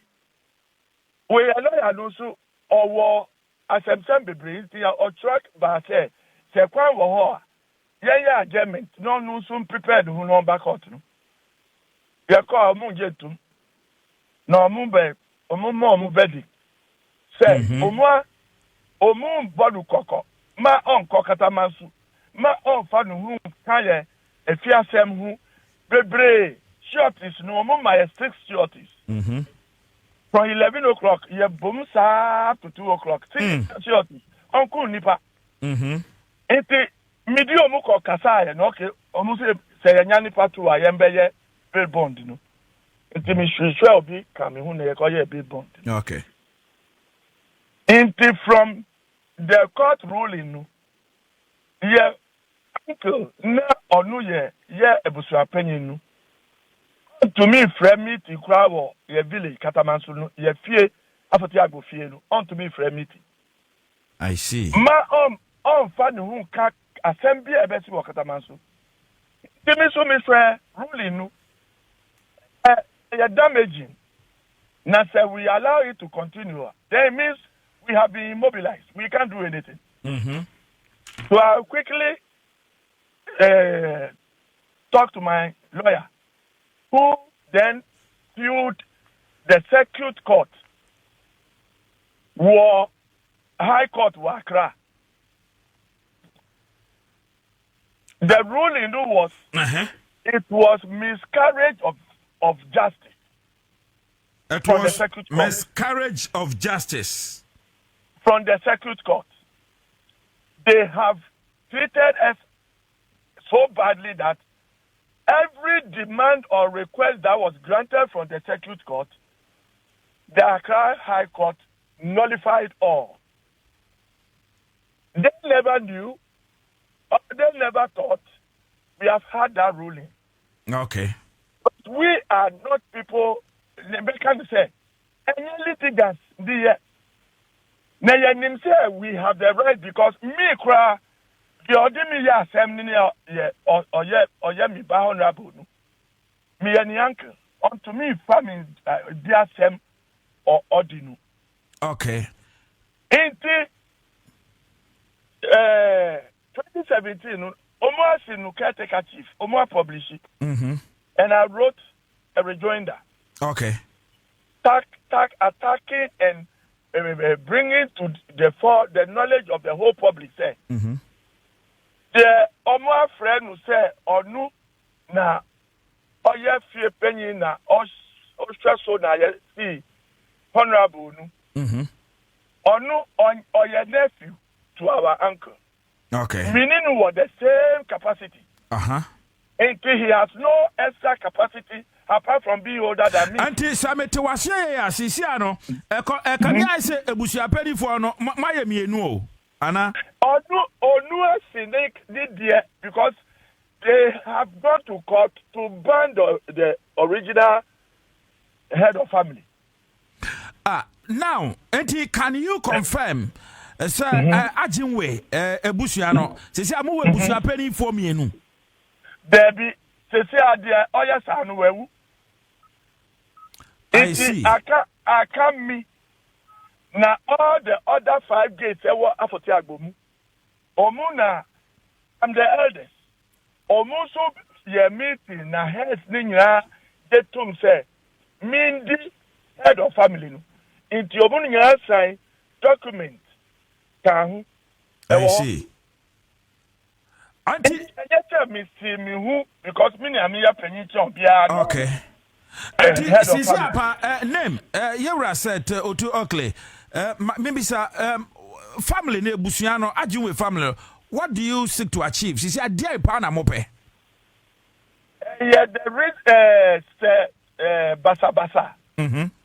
Number see them because Cecilia, yes, so ye di any a deeper anamu friend say. Enibre, yeah. Enibre say yempre. Say yes, starting say ye ku wahua. Mi babewu, ni uncle bewu, na ye free ni ya free ye fiem. Auntie, ye beti me aje musa ni a wote so no. Won kwaso endi na de no nu ni hono mo a ya hwe na fufu ya de fufure si so ana. Said the bear some beba. Mammy, me, just ye, me, no, nya good, but canuna, Professor Kaka, Kamuna, me, who ye, na me, Mr. Abinti, Brofway. My question is, can we maintain the one who has ascended to the throne for now? And maybe later, when he is no more, then we can go back to rectify the condition of the situation. It is the ancestral case. Beba ya ye hweso na ye yehwe wo ho say ye correct nunu odi beba ye so no enu ni number 1. I see. In fact enye kwan so say de ya osini hu say odi ni hu ba so obedi hininu say ya getum na ye ebusuanu nipa no afri mu na obi anka kire ye say de esi konwanu so no wa free mu na ebusia beshe kwan yebesienu na asana yebeshi obi se ombedi na chia to me tun chene amamre ewo honu to me inti to me je tum se yenhwe de ewo so nu se okoa we can recognize it.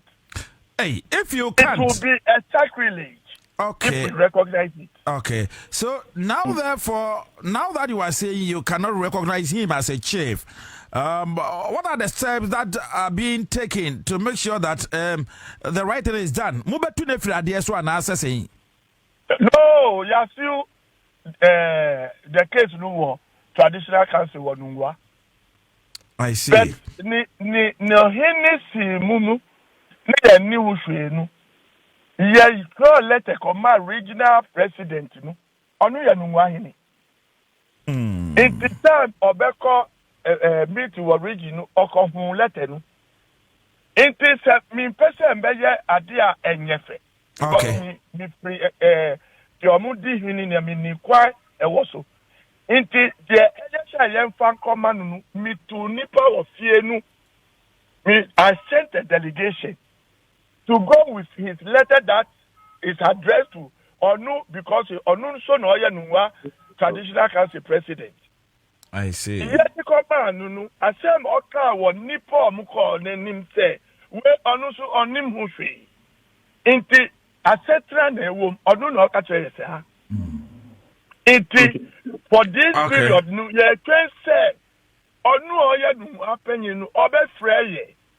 No odi ye be transi no hwe say na we say she asem no so ye be fa na ya say de enkoso ye no all right okay ante my twan kosi so obefre na yehu asem no ye ni di asem wo ye chi pa ante ye rasa totu okle we are head of Ajinwe family katamanso ye dawase but ye bese aba wo nchan bie mebre sem no na ye ne atwa enkomo no so ewie ye da ase pa me so me damu ase sure because yes ya asem no obi anti de ekoso no because ye ni people are back we have several radio so TV so because yeah politics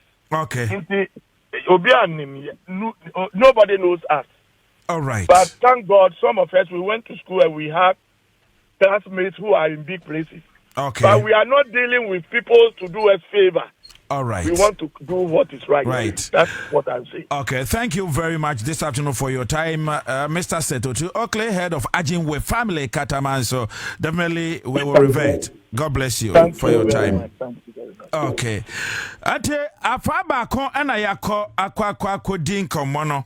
Yentimi ma afaba ko pe enye ente yehwe se yensa ebeka afa ba ko nso a na yadoso mu kakra.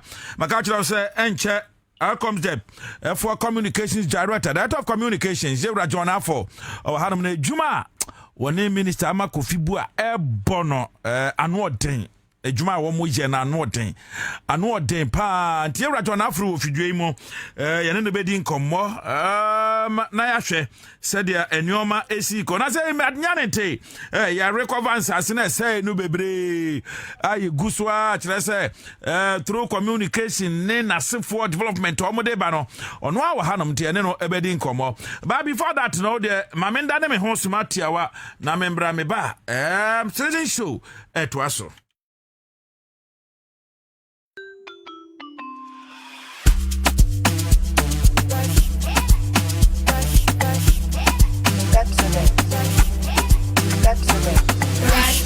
Brush your teeth every day and night. Up and down and all around. Brush the clean and bright. Brush your teeth. Brush with mom and dad. Underneath and in between. Brush the germs away. Pepsodent Cavity Protection. This advert is FDA approved. Give us P capsules. A memory. Manum bia ye benmemua. Kani metutu ya na minkuma bo asese de. Betu esa kum menia G. Give us P capsules. Give it to me, baby. Give us core capsules so well. E man meme nyina akoko yade. Sisi yade amama ni ayem timotete wo mo no. Yedru no no. Manum bi amama de me ho. Give us core capsules. I give it to you, baby. You give it to me. Oh yeah. Hey. Give us in row. Amen ni jia bebusuamu papa. Give us P capsules. E men na wadi ifie dun watwede kronkwan na efa. Give us core capsules. Apemfo abatan wo mo manufo ne nkwada wo ne ifie dumienu nka ho. E wo drugstore bia motufo nko. Give us herbal center. Teshi mobile. And na Teshi aduami. Phone numbers 0543 222 470 and 050 68 FD ahwehwe sa ejedi nkrato yi mu agye atomu se eye. Je m'appelle. Je m'appelle. Je m'appelle. Mappe. Et mappe. Eh, asamo. French idiot. This is midi croissant. Meet Aja. She makes sobolo in a small shop in Kaswa. She's going places with MTN Ejumapa. Now, she's learning French kakra to teach her francophone customers indigenous recipes. Watashi no namae wa. Watashi no na. My boy. Whoa. She's learning Japanese too? Watash. What?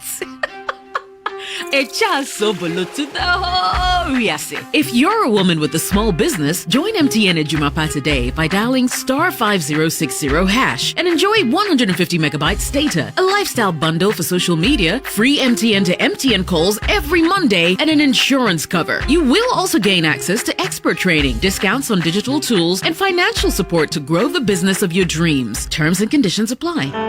MTN. Na wani na aji a oje oba grosa no. Na adi a wonyame nam dota mu a owo personality natural health care so aye. Eno na di bani je say yo. Peske awo ho nsem de otenete se wo kase mu obuo o prostate aye kese ama onya dwonso mu amanuhunu. Say yes stroke, diabetes, hepatitis B, pressure, 60 yadie, afichi kroma manihunu, enemu yade hodo was Owon fidie pa. Afei oba opesa o hips anasa wo to eya akese ye ho adwuma. Se stretch marks ajo wedie no aboso a ye yi free ho. Berima obema sua a opesa ye pagya mu no. Bra, best care ewo enkran. La Paz, Nyameche Junction, Grand Prince School no achiwa. Kumasi Bantima, G Runabout, your Medlab achiwo. Baby ani edan Sahuman Rural wo mu no a. Sahuyo so empomam ye ne Church of Pentecost ene di hwanimu. Takwa Roman Stores, Yeni Zenith Bank, Edi Shenimu, Sunyane, Yawa Rex, Yeni Total Filling Station, no, and Edi Shenimu, Ena Takra, de Anaje, Yebang, Queens of Peace Academy,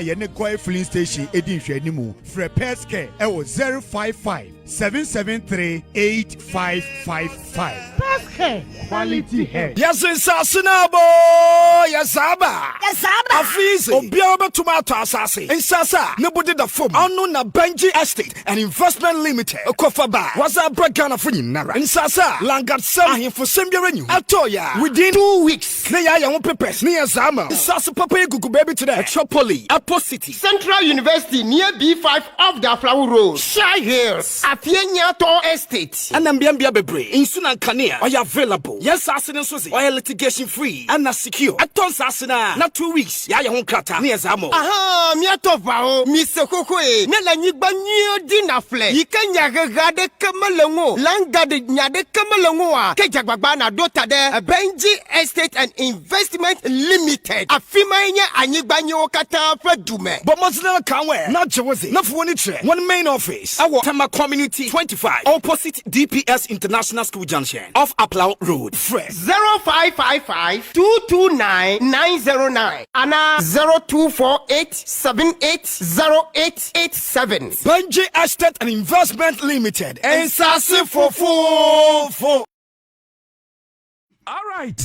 Bushaya Dania ho Yasaya Bamerika Kachro say Yura John Afo Ewa Hanom ono ye Director of Communications outcomes Zeb or Hanoma ene yeneno eba bedinko mo ye hwe nia yi ensusu enim member of the NDC Fraternity Communication team member ono so beba be cancer kwame na wo ka bibi na na ye wo to but say na wa John Afo din say we can say Namos ne are day comes them yeah mama di ne nya so comes them say senior hona mausi wono mausi or ama mausi minim say we share da ama mausi ma follow no but me ne share one on one oh and try because on say yenia penny lawyer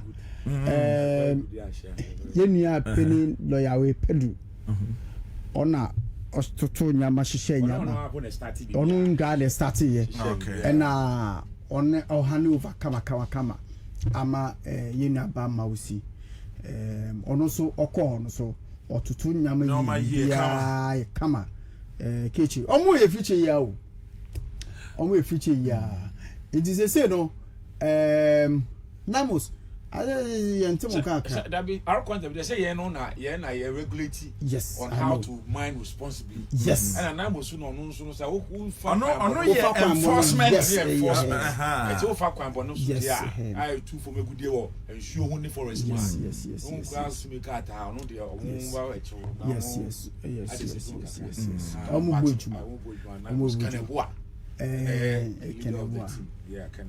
Bujuma. Na kechi na unse before we interview na me can talk ansem. Now say the all friend saying combat. Yeah, talk combat. Combat and now say Nancy bi ko hon de wa na watoto nyama wa transformer from afar me un say ye ejuma ye no she taught me start operations. Yes. And he's really doing well. I was like a rad akwo. Yeah. Now I see for tour and bust. Or to me ma tour ye juma. MPP before ban on be good. And now you are combat. With two years. So combat tour ye juma. Tour ye juma. 24-hour economy. Combat 18 also about 24-hour economy. Yes. The funk of yes. You are combat. So combat yeah, Bonabasso. See, only say shipyard. Shipyard, Yenia Peter Mensa, on a deputy CEO, on any boss, Pojumo shipyard, papa. Nema shipyard or ye investigation, actually, Yama Echo. Almost running 24-hour window because almost buy and I think almost employ more than me. I mean, income almost employ more than 300. Wow, engineers. So, Caneno said. Ode wo we ship baho first about no ma before we go no yes was according to snakes yes and a welcome wo and grant it's one no it we much my amount to start operation there see that okwa can no odu we baho before sabe can 6 months yeah odo ship baho na for bi wo na ya at least 6 months. And as he kept a ball crowd into ya.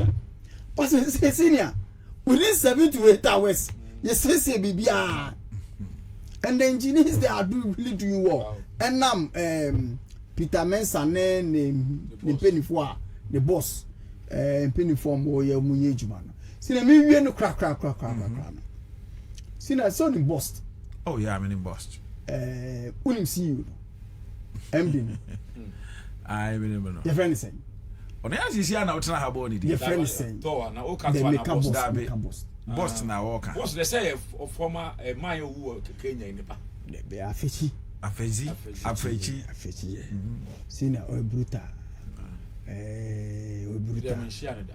Maybe from a fire. Shut the phones to create. I know when you buy grass. Only more. Where my grass for yeah. See now grassroots we are grassroots we are then they or come what you say it's so it's see now meko it's you will share with you hodom sir you will share with you hodom okay mate ati kwame me dase kwame so abo abaso de na ese obo adwuma kwame me ame kwame otafi your way kwame otafi your way kwame no na Papa don't say what's this. Oh yeah, saying that Friday they say we are. And then to hand them kwame. Eti me yira. Open kwame awu no. But Nina ye all is well. All is well. Nina mama kra. It is well with my soul. Yeah, it's Sina yanko. Yeah, yanko na ene yendi enkomo kakrashe de medin kana director of communications ewa hanum outcomes there.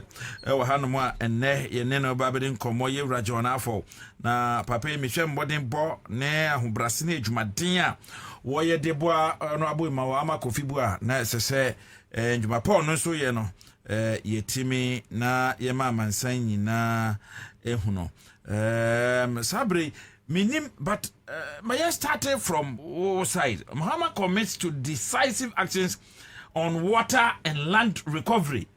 And the ensasi agalamse for be say no. Yeah. Any yensu amusa ni e basa no. His Excellency John Dramani Mahama so committed say o kwan bia so no sansase no ye claim sa ensasne na. My hwe endi ho enkomo na ewia yaba petition de koma so CJ na fe ya hwe koku board. Enso so sika wetwa de etu adwumayfo ni bi pharmacy ni bika na fe ya koyenim. Kakari first of all Ketri first of all my member my baso papa Accra Fm mo adwuma papa baby me na see last week na we Western region okay na obia see Accra Fm there mo see there mo we program that mo ya tena so enti ye bo ma baso pa na honorable minister lands and natural resources. Honorable Amakufibua, the Joshua of our time. The Joshua of our time. Ononso otie ha papa kwanya onya kwanya otie Accra FM. Etia we me mfa kwanya so. Me ntia me madam. Okay. Madam Mausi Ama. Ono na first ono head director of communications the Ministry of Lands and Natural Resources. Okay. Ana e dey na buy ho. Okay. Ono obuadwuma no so buadwuma. Obuadwuma pa. America na semi. Yeah. Ushia na onibaji. Etia yabra. Okay. To sa from baba. Madam Mausi Ama. Yeah, Ama Mausi. Very, very committed woman. Dada. Dedicated. Mamaga. Yeah, Mamaga. Very accessible. Okay. Mbona bi eche na wi na mentia odupon 1. Okay. Honorable Amakufibua and the Joshua of our time. Ejumadia papa yi ba ye or assume office as the Minister for Lands and Natural Resources. Onu say 27 January and odi 1 year. Na oba ministry hono. Na 9 forest reserves I am marking red. Ana the secret will be to minkum. And that mean okay say that red zones no nya than green. Wow. Ban etumi agi forest no. Ama me no okay say you dare to enter into those forests. When we say President Mahama, so before President Mahama, NDC have power, not the Nekufado. Or to me, sign will be a Kakarisi. Say, Nekufado, Ketri, or Pewasama, or to me, Esama, or Mau to me call a forest eco mining. A bina, or Mubaya, your forest, 44 out of the 288. I hear totally degraded, decimated. Now, what they compare about 75,000 acres of a forest reserve. Now say no. What they compare Accra Sports Stadium, Kumasi Sports Stadium. My member Rabbi Crown Town, my member Old Trafford Crown Town. What the Bombay 90. And that mean okay, Honorable Amakufibua boarding boy no. So half we lay who call Ashanti Regional, Newmont, any a Abai, Aboma, 800 acres of land. And I want to claim that. Or what dear? A dear was what. And they oko hwa eduana start e fifiri oko western offer dadia so aman uso oko hwa almost 500 acres. Wow. No so no through the municipal executive wo ho any amabo and boarding bono yetumi reclaim sa asase nya nya pictures no ho ametumi di akire. Okay.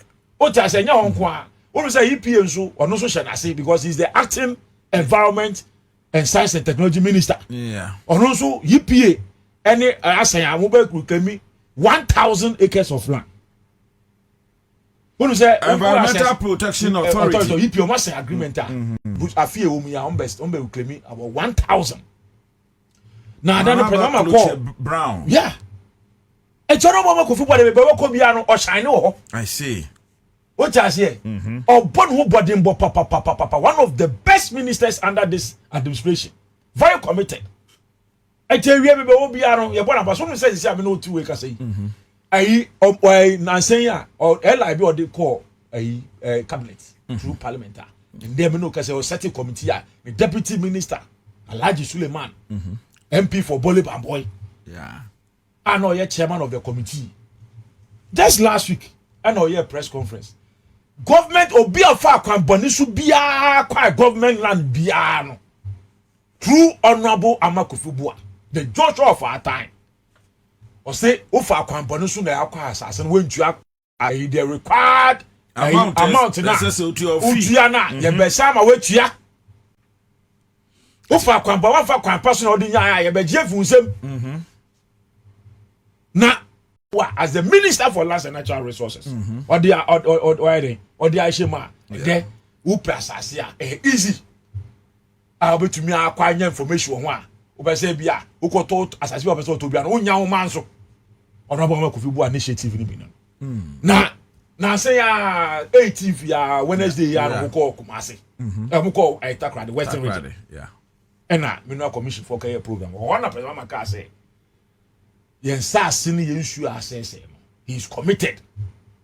Now before that, you why committed that? Yeah. Me no question me catch on say yen sas ni bia say me no ka say what start here you will claim yen sas na assess ni na you will claim ni na ya start if Ashanti region o call western of so ya start wokɔ central region so a maybe wɔn nso ɔmo start no nso ɔmo start reclamation of yɛ lands no wopɛ sɛ ɔte ase yɛn nsuo no nso ana before buy ya ɔno nso ebi ani atema na sɛ me kɔ western region na me ka sɛ me kɔ yɛ we Accra because me tete me wa Accra me de me bia pɛsɛ me we dey ekohu me pɛsɛ me tena obi a ka kyerɛ me na me kɔ be obi a challenge me enti river cobra any river pra prima mansa so e do so say nsu ni me kɔ me kɔ hwɛ papa ɔno abo amakofu bua through the Naimus any responsible cooperative mining no tumi aboa nsu na start ni dane esi aka expert for no so mbekwa aka test no say terribility level no is it up we are betumi aden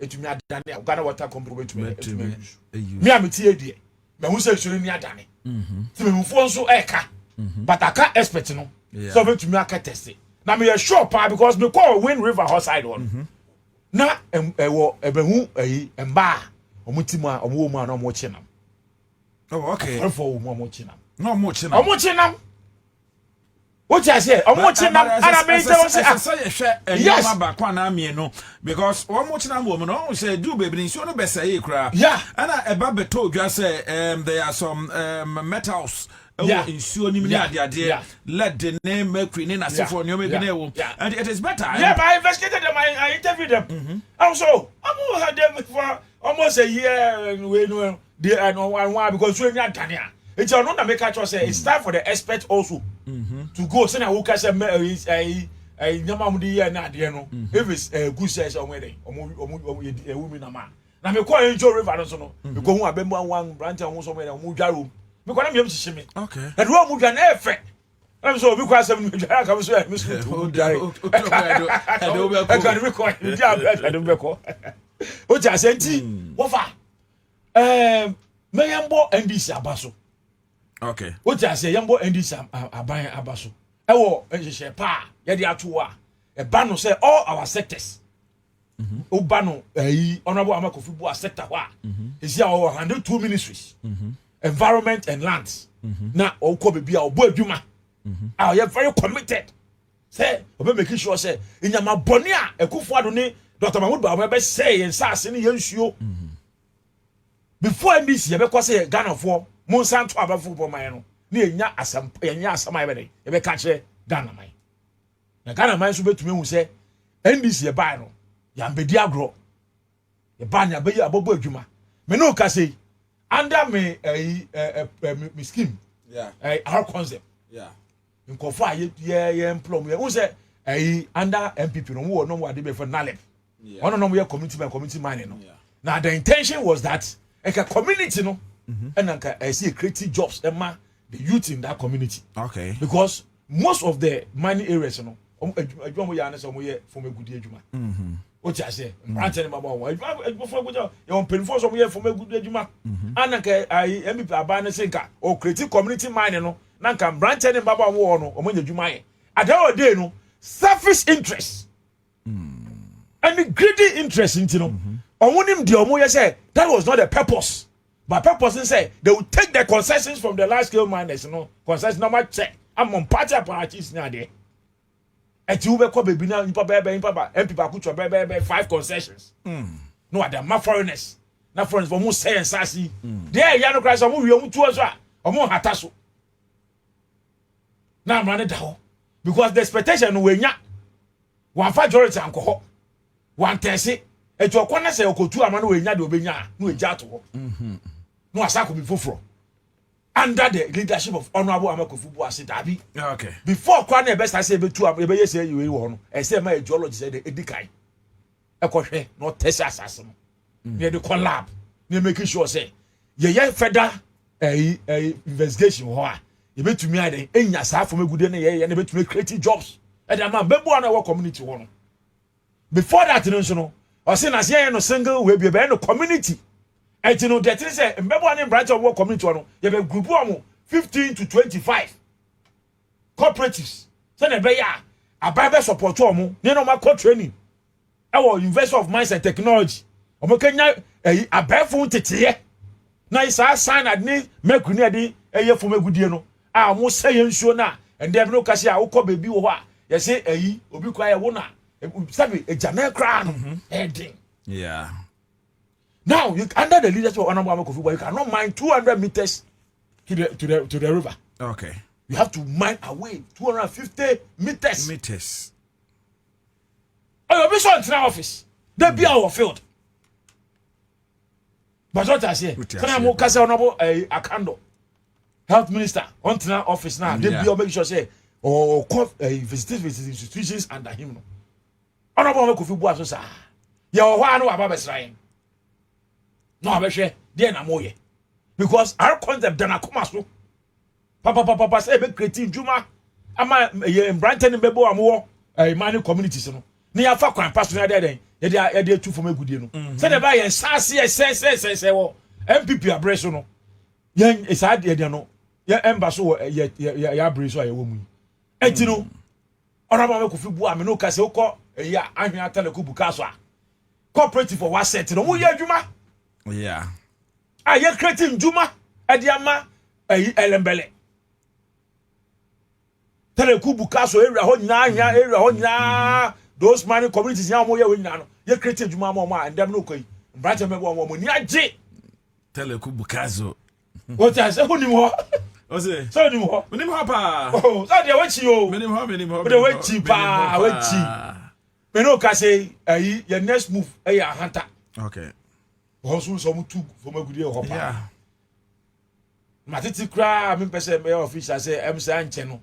A western of ne, western, you be constant. Okay. Now to me, actually, idea, your geologist, director of technical mobile core, a team, you be qua. You go, yeah, and Chebiano, because I feel me, I say to me, and my more cooperatives. Creating Juma. A kwan paso na putu so e community ho. Okay.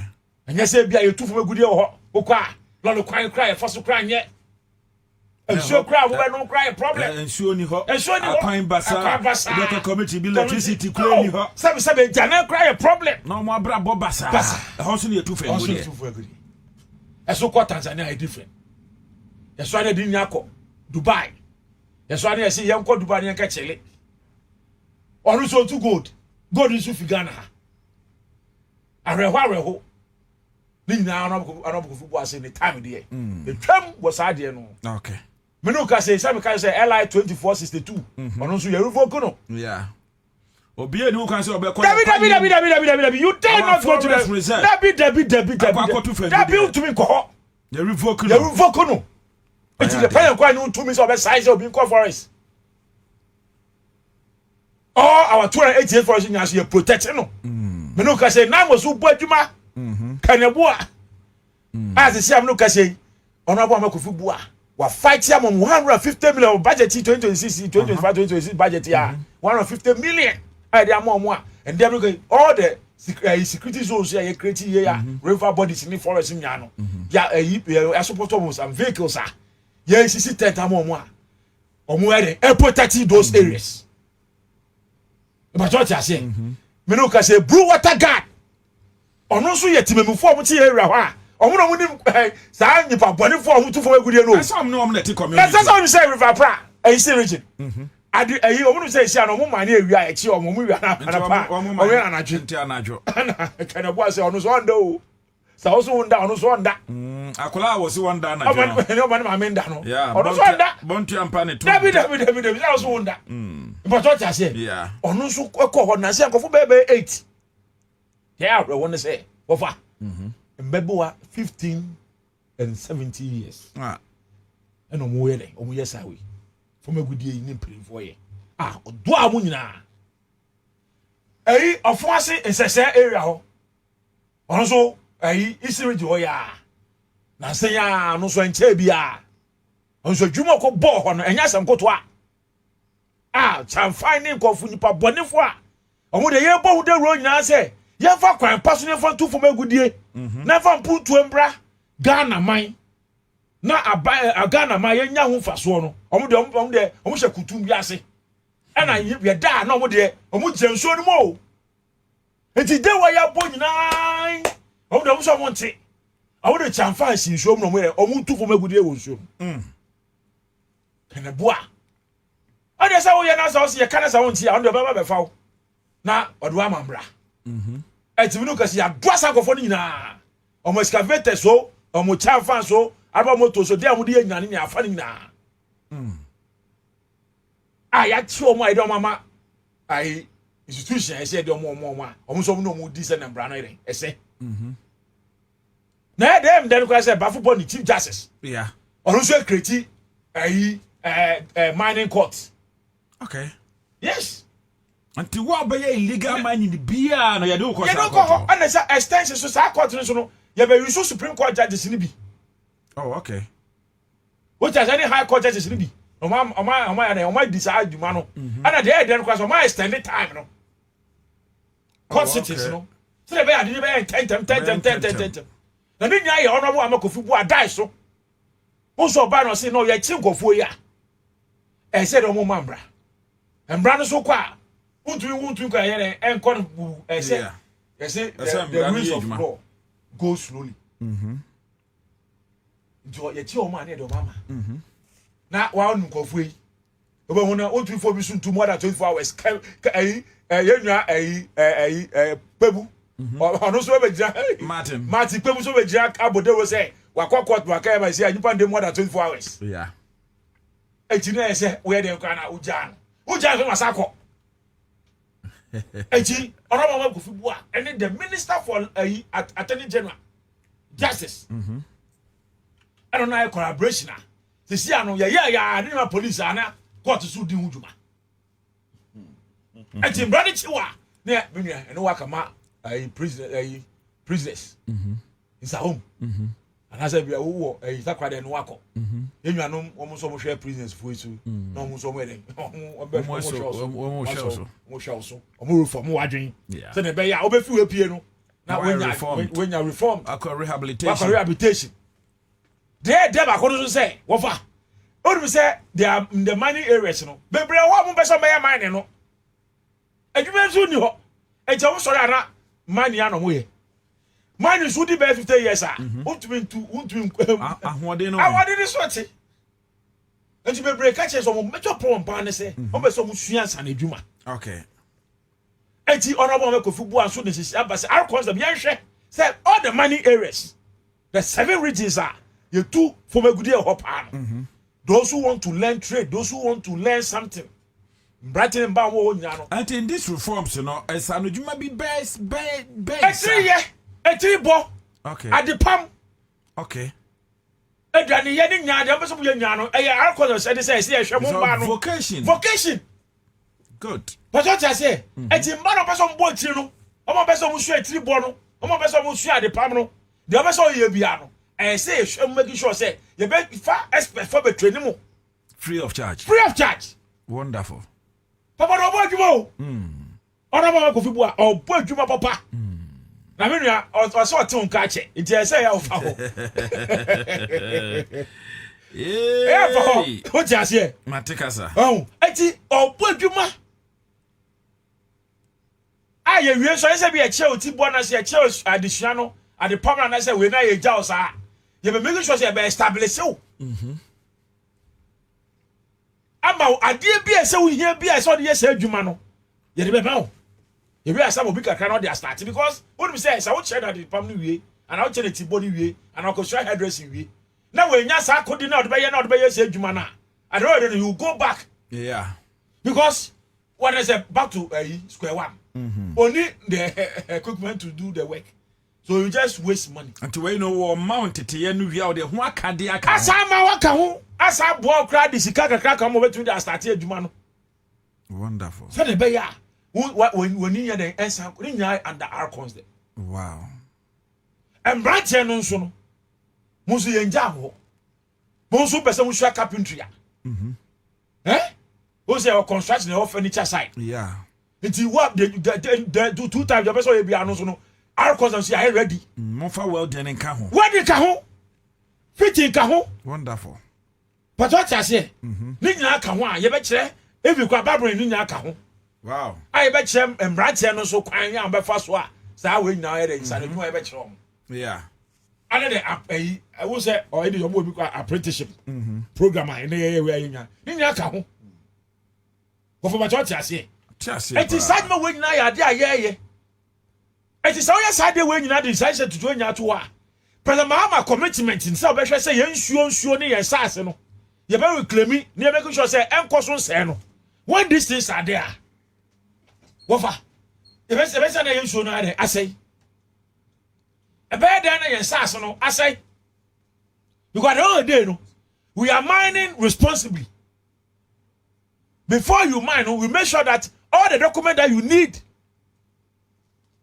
as a small scale miner, and I say as cooperative, all the documents, all the process that you need to mine, regulatory bodies, EPA, Water Commission, Mineral Commission, making sure say we have all those documents. Okay. And about to me say you can mine. You are making sure that you are reclaiming that site. Yes, we are no chat war. But what you got to say? It is when you do these things, a better than a no. Say and say because now no, we are making sure that before you move from one side to another, no, you have reclaimed those land. Oh, we answer, and yes, we so dear the about so. Say, dear, I so dear and dear. Say, I beg you, I so dear, could be so dear. Send a bear. A cheap man of mobile no, or much my I call say money. Yes, so no. It's how you dare so be consumed chain. So welcome money. But only I'm sorry, has been Canada. What we say, I don't want to go under the cooperatives, no. You be say, you need that one, I say, a baker crown, you move from Alovia to Hard Rock. Oh, okay. What is I love you not sense as I love you any sense as me kai say this enclave Kenya sending important one. Now we Hard Rock. Yeah. Oh, of course, Savannah region, yes. Bole was those areas. Upper East Side, they do Hard Rock. Yes. That's what I say. If you cry, then I say a compo. You go maybe or Hard Rock. Yeah. Takwa dia me when it was Hard Rock. Ringway sample for sa German without damos yeah. Hard Rock no more. Which I say, you know, that is the vision of the honorable minister. That will move away from the Alovia and then we'll go to the Hard Rock. I don't know sense as in baby. And sense as it. What I say, also you don't use excavators. But what I say, the president in a commitment towards against our reclamation of our lands and water resources, you know. The honorable minister is committed in ensuring say the vision and the mission of the president, His Excellency President John Dramani Mahama, no. Because we are tasso. Yeah. He is committed. Eti wofa, me no ka say die. Enjuma pa honorable Amakofu Boade atoto ho. First year ba here na de bia se so si omu gu ye so na galamse na yen so se na ide na we me say wonu say ye two national executives o te say ye say no say from mambra me no ka say si ide fo gu so omu hwe omu say e ba ne say mbra no mu di a mbra no me no bedi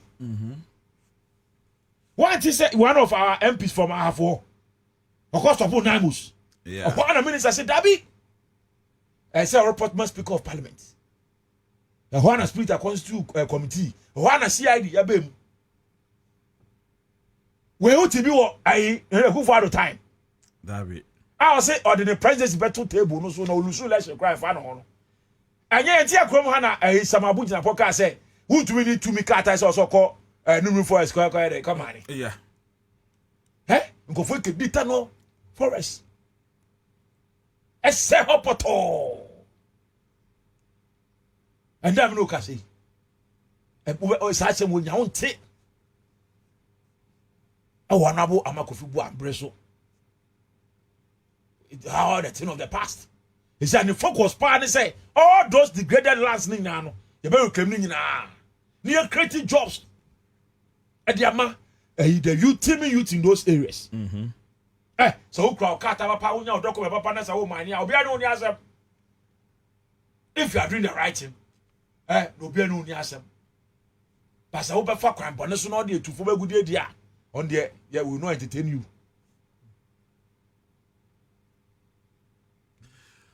You cannot entertain them. No. Nanamoa mutu nyina nanamoa it's in the right direction. And everybody saying na yetimia contain bibisa. All right, yedi san komo we na yeko enimo kakra no. Yeah, it's I mean the evidence is there. Yehu honorable ama Kofi Boa. And then all the one way can the other the stakeholders there and what they boy said the bear betime tutu sa one way yes illegal mining basa no efinche momo dia ne kra na emi de no how comes them hwe adwuma mo ye adwuma kese pa now we've been able to say anu nyina no daye konso. How to mine responsibly in this country is the our concept initiative. Yeah, making sure say people mine responsibly in this country. When it comes to the small scale side, no, who's the large scale in there is under Minerals Commission. Yeah, it's a banner say Obia ya forming be from cooperative no. I say making sure say yen sasin na say you claim sasin na. Ne making sure say we mine responsibly. We make sure that we don't mine close to the water bodies. We don't use cyanide and mercury. But what I say? Yeah. No, we said, yeah, you're crying, say, wafa. Cyanide and mercury, we use this chamfani, cyanide, we use 70% goes to waste. Yeah, 70% goes to waste. 70-60% goes to waste. And a Chinese boy, and I said, now they have to go back to those areas to go and carry those, I say, now, a woman watching for say, be a no one. And we see factories, or more sign, I grande more. And they even get more than the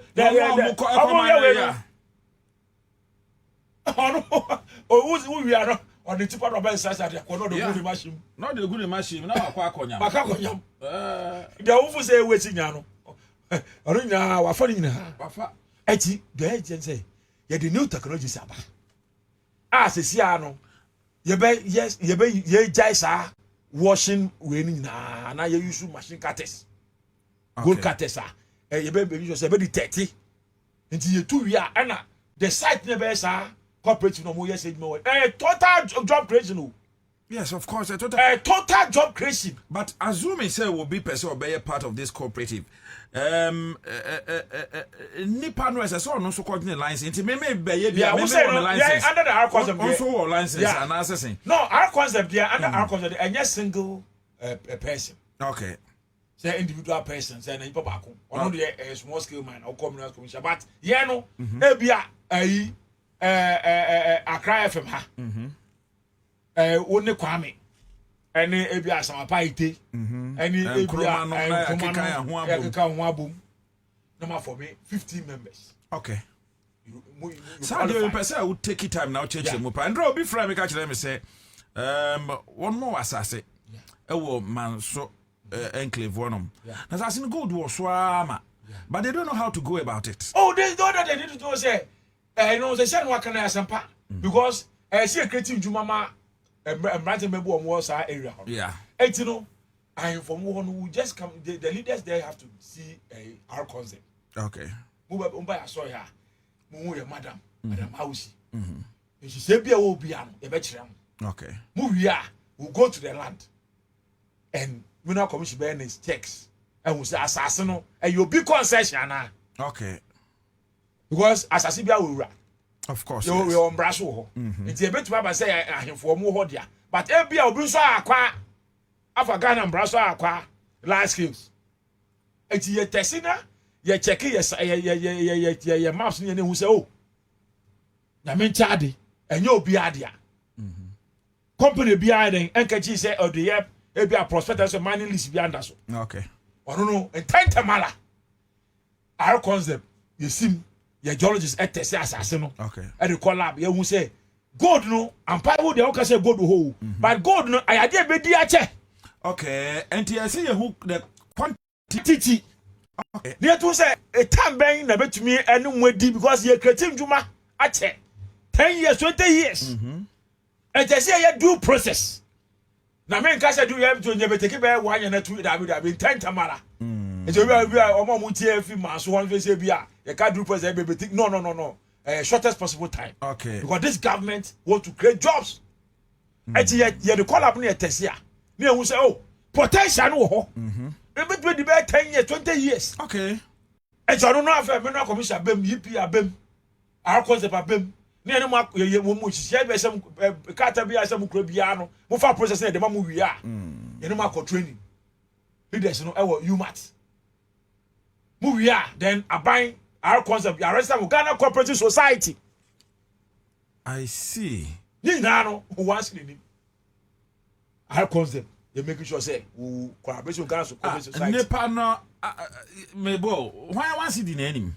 Oh cooperative say o mo be for me we no. Aban our concept they making sure say you be register mo. Enti meba enti aban say na aban ene cooperative no e be partnership. Yeah. Anti sika be ba no mbeche. Sika be ba no 80% will go to the cooperatives. Okay. Not 20%. 20% no, aban be for 5%. Oh, okay. 5% will go to the chiefs. Oh, okay. 5% will come to our concept. Wow. 5% will go to Anabisu no. Okay. That's what I say. It's 20% no. Now 5 so I then akọ developmental project to amanso. Okay. Okay. I say put to ba. But what I say. Okay. I say mo lo kwan no. I say abantu me make sure say that percentage no we at one e betumi dey ayelo mo lo kwan no. E betumi dey create electricity. E betumi dey create ensure pa mama no. Okay. But what I school then roofing city strategy na no. E bo ko bia kwa bi ho. School dying. School dying na facilities. Ni say to me okay. I don't know no enkofo mu ye mu say ah ye adwuma o ye create adwuma me say ye tumi hwe ye ne ye mba o. And so still no ye who development to a community. Okay. Enti no misrew e mankofo no mbra ntentemara. I see. Mbra ya so he. Na ye mfa mu mfa mbra kwa so ye mfa mu hu ye madam. Mbra bi akwan bi a ho bi e so cheche obi obecheche omu. Okay. Ntentemara ye kreti. Ndwuma no bi amom ye hwe bi awie na say asase ne da ho fagima. Ntentama ye geology fu ye technical department for be dey e be go bibia e so mo ye bia no ye be dey aboa on. Ewe ma me fa akwanya we so enchia Kwame Menka media relations officer good board. Kwame, good afternoon. Hope you are doing great this afternoon. Yeah, Kwame Menka, good afternoon to you. Rosemond Araba Kakraba Mino, Osibram watching you live from North Kaneshi. Long time. Araba ideo na umpo then or the aging come where Bekasa I Kwakuma to him. That is it. Ati John. Yeah. At this time, what baby and your man is those are one of you interested no and more as one of etu. Yeah, and so you follow yourself as cooperatives. Yeah, 15 to 25. Yeah. And you come 25. and to Mobasa and Bobia or Hobia. Yeah, you show me we will make sure I will create and I know so I was Sakanya, me I do not be behind gold neighbor Bafusana. Some breaking day. Breaking day or Honum. And breaking day, 80% goes to you, the cooperatives. Now they are a gold board for Kwame Menka. I do. Not lawyer Sabija Fini Kwame Menka good money. But what I say? Oh. Uriensua. Nasi kana tino maya mu. Ya sa refine gold nso ha. Ya refine gold nso ha. My mate was Billy. You are watching me from London. Tos Billy, my mate to Anglican Secondary School. Yeah, Tos Billy, good afternoon, good evening. Hope the family is good. Tos Billy, greetings to Ife and the family members. Auntie, my young share assembly peanuts. Yeah. I don't know. Petition to remove EC. Yeah. Any OSP. Yeah. Leadership fail after CJ finds no prima facie. But asem no. Mom said, do na can say, oh, a dear way, Jane Mesa, ye yini free hollow, OSP, no amu who a big crash to say, oh, kind for the attack with Johnny Cronin who be near the any for. But CJ, just say, no way, on your prima facie beer was no usual money, what we call who post as a substance beer, said him, until on the share. Now, Sassam no so say. Oh, media, to be frank, once a band say we make us say me a ordinary Ghanaian. Me a party member. When at Tini Hawa, I Jane do comments and Dr. Boss for money a film. 2020 elections. And then call quota. I do say but now a boss news will be said in was say on to bet him. Here, mammy, so that would the come near fast. I did not say, I say electoral process to me reforming. But no bring time will be. Okay. Say, you're quite about to want say, Obi fa quite pass no win here. And you say, you'll be appointed on it. Now, before quite be as no, I will defend this uncle for no. Okay. Because you go for the appointed. You will come here, a Dr. Farajan. And you is an appointed or appointed. Yeah. I go for buy, NDC buy. It is a new panel. That team voice of a person party we are. That's what the mom. You say, be a John Mama appointed. South or say 2016. So my go for yeah. Okay, I say Mama now appointing to know. I say the man a John Mama. David.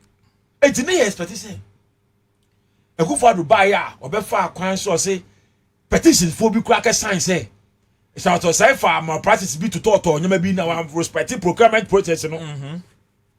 And you who faceless petitions for be.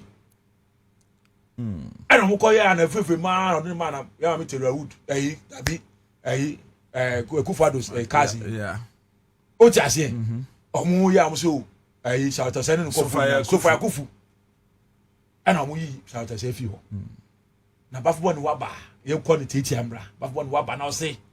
The panel. So we are going to say from so we that's what from. Serious you home from. Now, before so that's how I said, man, that's how there will not be any incompetence in this country. But what I say, we was a banana. That's a sound phone or phone. Oh no, a two man and no two and my acquaintance to me a money a tunifi one from swear with the pound. I would do my man.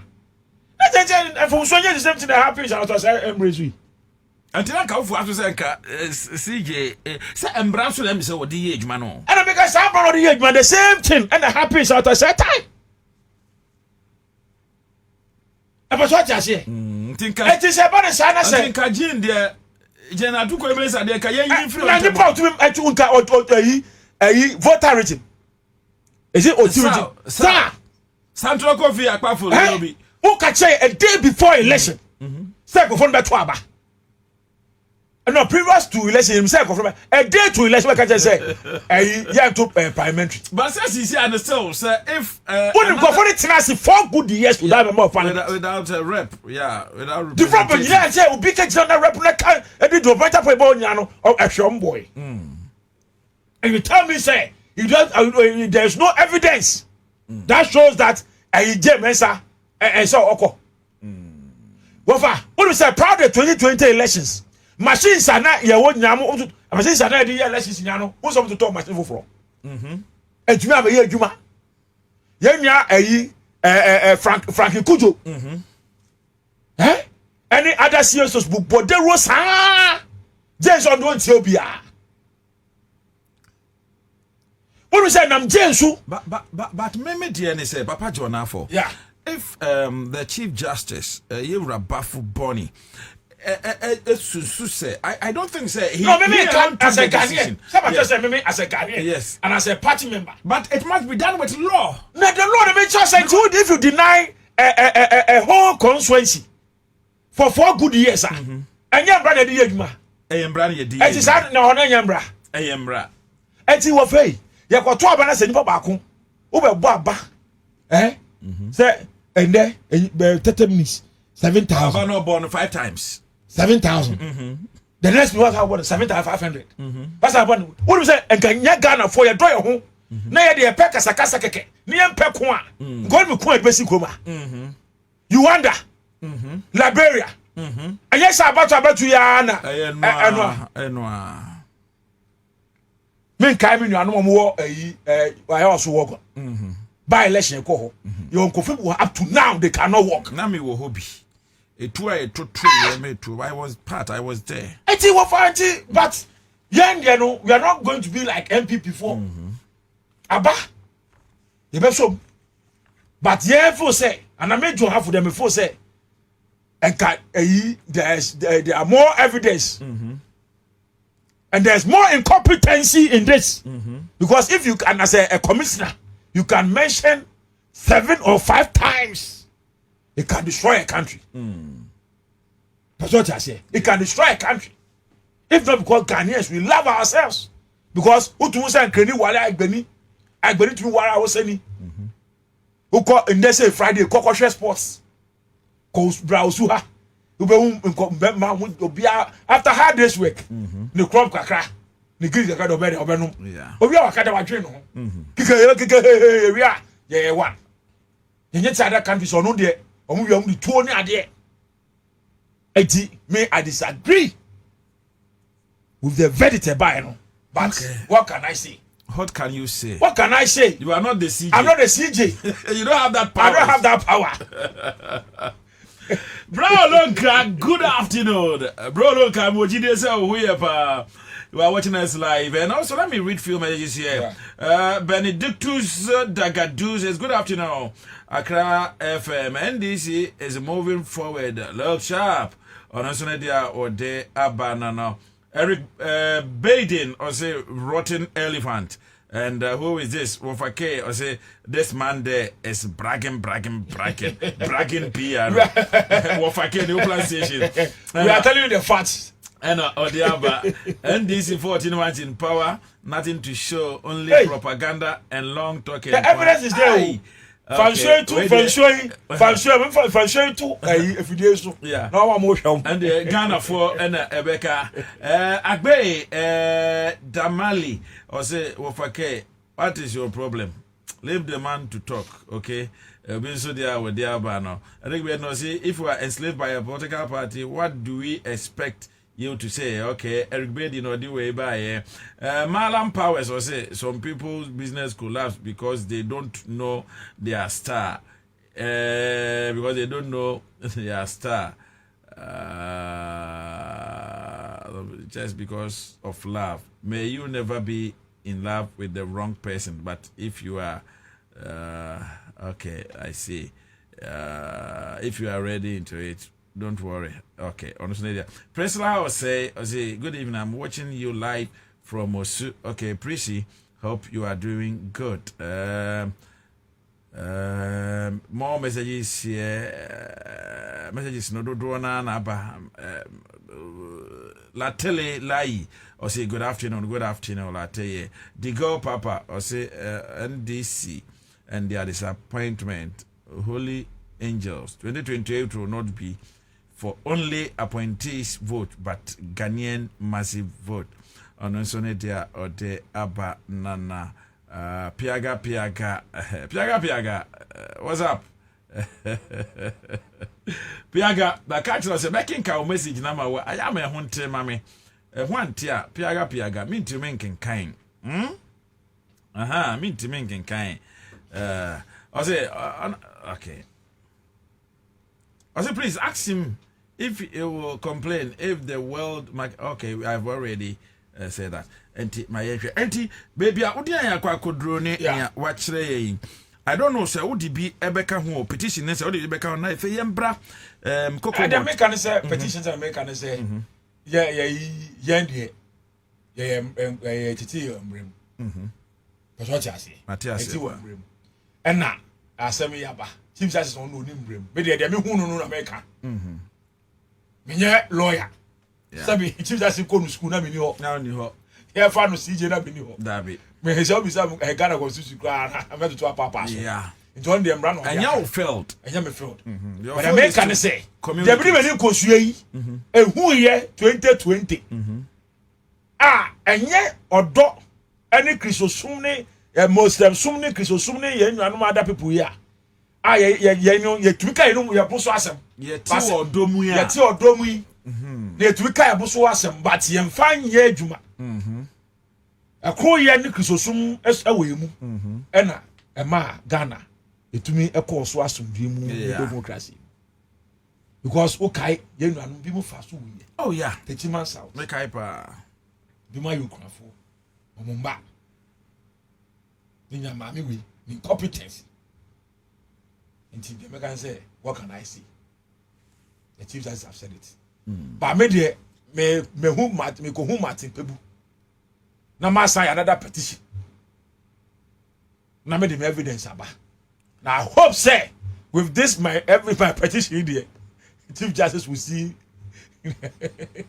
David Agbenyaga, I say great news by all standards. Arafo Mousy, good evening, the big boss. I'm watching it live from Norway. Hey, how is Norway? And David Agbenyaga is a great NDC all the way. All right. Wait, sorry. Nia honestly, but my men daddy me hona men didwa kakra na me bisa say aya na wote se wumpo so ye we ahum aya na ho no aya na wafie kakra wa won yare so won tiapo wa emre mesreo it's because your immune system is down, it's broken down. What do you have to do? Hey, Rhino boy is watching. Rhino capre Rhino good afternoon. Na me come for a drobi ma. A drone I am the wha mo say ye come mo din kan you so a drobi ansa ebedwa ma so a me ka ho bi. E dia dodo na de fe dro we eye o police ni edro ana police ni edro. Police ni edro. E drone ye ambush heba mesha. E ba cha ho no ma ya na utese ase wo homfaw ase waye mbrebi ase waposo ya unante kakra wabre wo ye adwuma kakra wabre aya wo hu ni awoye aya wo hu utumu se no ni ma nkoyi mesrawo sa imbuch haba Mr. we post ni edro we yi dra onomo a esiesi o ma wa hoodin ye pa na ema trese utumi yi adwuma bia wo ye bia yi adwuma de kama bia mane koso jojo edimu anti mesrawo se wo tie me a kwadwama so bebia ye tondro no okwa kwa unya dru ase okatre nipo tondro no say your pharmacy say your drugstore over the counter chemical selling shop we say post ni edro ne be imbo se ba mecha je ne abusua enche no na emboa opa okona na boache hebale a ebi wo honom me pa che o kan si drug lane enyen na ekus pharmacy wo kwa benya bi wedama pharmacy ebi wo honom asama Kings Walk herbal ebi wo honom o kan si en su ebia ye tonton tenatet ne pharmacies ahodo nyina mu ene be bia tonton enduro bia no okwa enyen na me pa che o pedo sopu a ne esese wo ye nie ese ofre 0246 208496 0246 2084 96 0246 2084 96 and 0540 710113 0540 710113 na wakwa akwaji oposi ni edro ni bi edro a wonya bia ebeboa opa ama bibia nso akoso jojo ede amount sabre egusu a ofido mu aye din komo medin ka kira se aban wabone hombodin we gisika 237 million na wodi tua cocoa farmers cocoa ekuafo eka ebise ni aban aye waya ade pa ebise ni aban aye wonye hwe ebise CJ wentimi ama ya hon isi Jean Mensa and office the special prosecutor and free hode and trasumu enti we no as a dwene ho a antiasemba papa ho antiasie ni mo ho okay Adam Yenli Justin Osiayiko, hope you are doing marvelously well. Yes, Dr. Adam Yenli Jackson Aguna Swedro na Ubutu. By the grace of God, I am doing well. Wasam yare nyamia fa wasam yare ndronam no meno. I'm getting well. But Messiah Bauhonum, Derry says good afternoon. Ma yanko na me metiefo kakrembremu. Tiefo mbremu na yembisa nkomo ya twitwi ye die. Aha. O hefa de na yaw de na hefa asamba na won so opese woka adefa ho. Anti me line is 0302 208090. 0302 208090. Bacha ufra tia 0302 208090. Yedin komo afa ye Cocobot I don't know where you see 237 million Ghana cedis. A dear to a cocoa farmers car. A busy a buying 1 year, a busy a buying 1 year, they were born homeboard in pa. A fay, ya share petitions are, and also acquire Oman Penny, every fair, Edema, the Chief Justice. Sir, a bayanka, easy no, ye honor, and free honor, special prosecutor, 1 year, she a big class work at home, and I can offer why Ghana, Sasro, Woko. And also say Kumasi this year Akwesi or senior good evening. Kumasi this year good evening. Now and to say, hey, Oti, or say to Ajimai, Prempe, Michiao, I hope you are doing well. Or say to Ajimai, Prempe, Kumasi this year Akwesi, Michiao pa Oti, I hope you are doing well. And to bet me up, Fred, now a basso, na a tiawa ufra, now what can it tell? Now, Concomoya Bobu Swing, na yeah, hello, good afternoon.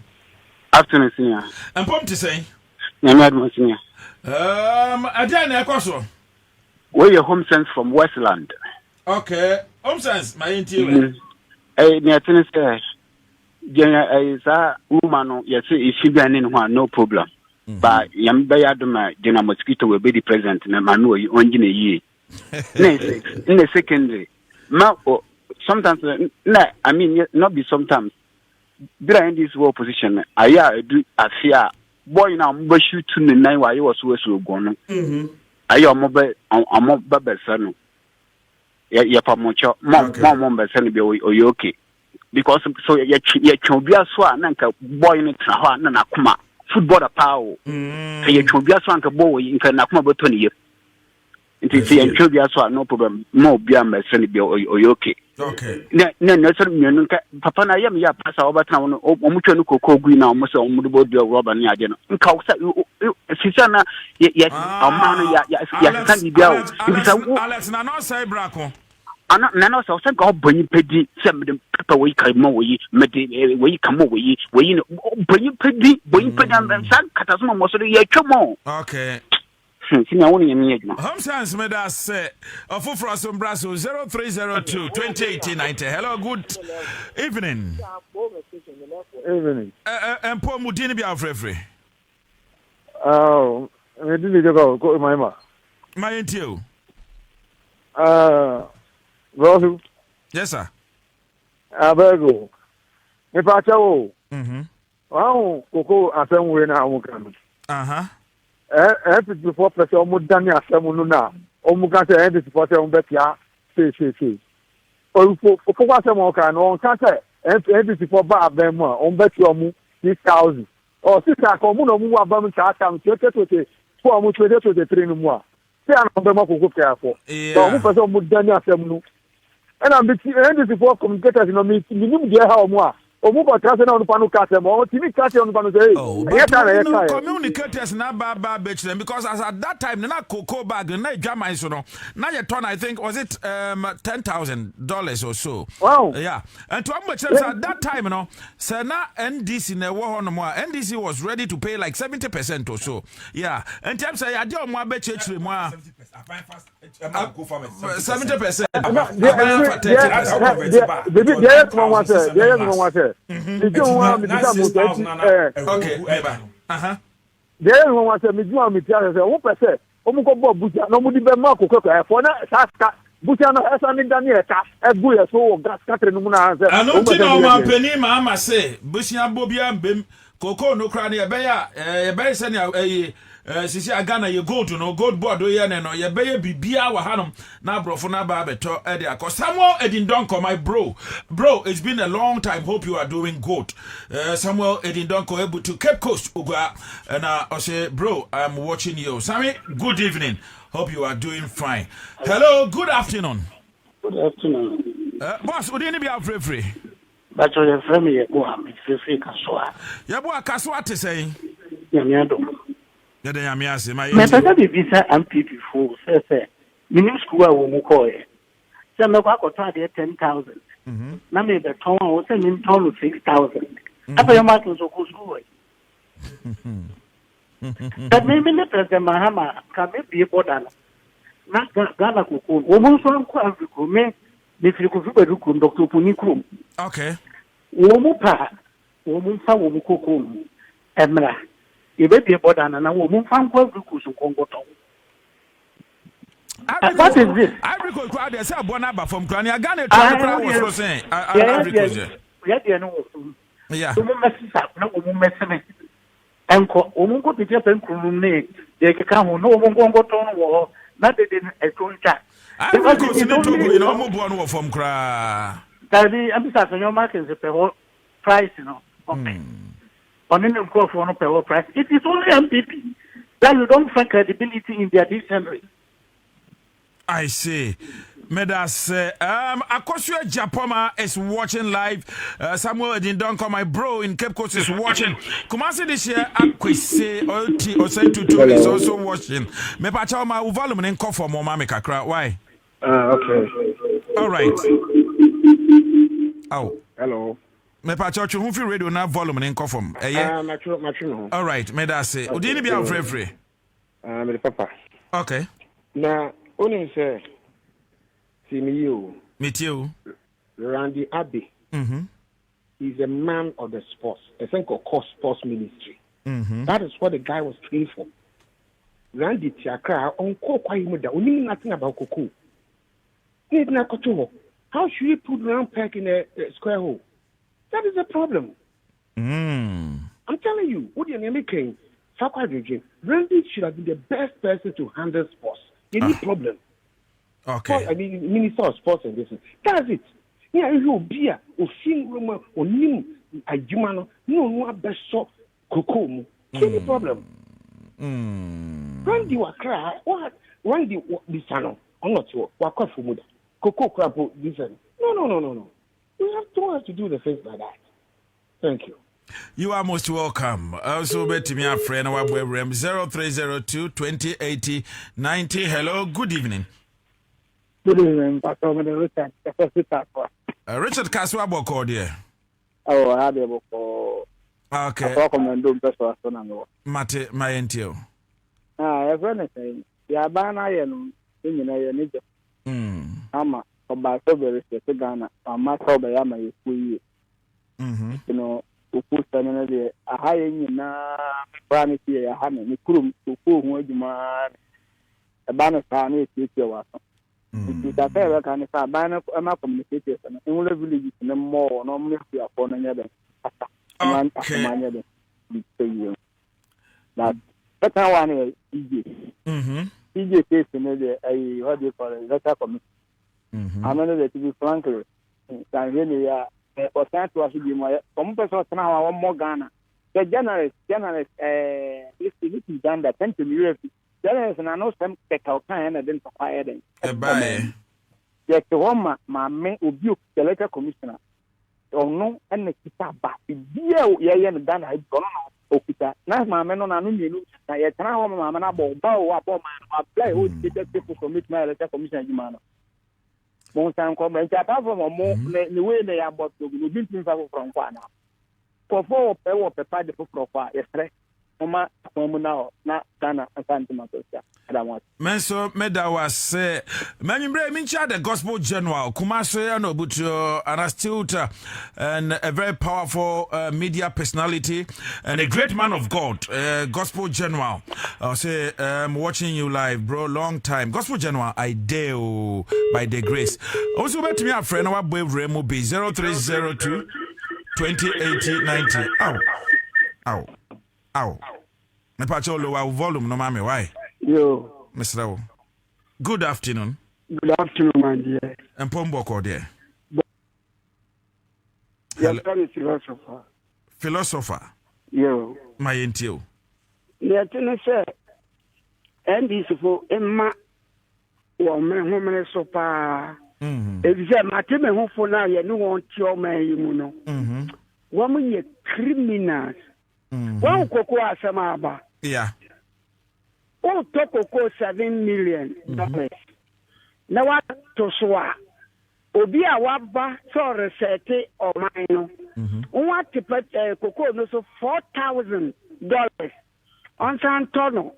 Sanya unyano wa bruchino. A criminality.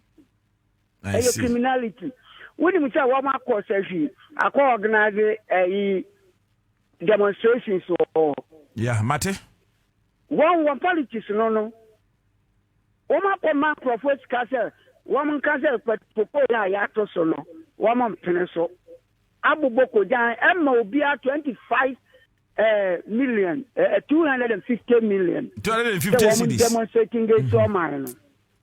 But this is a simple something because Adiano Yatiso a drama so. And 7,000. Yeah. No, about 3,000. Yes, about 3,900 and something.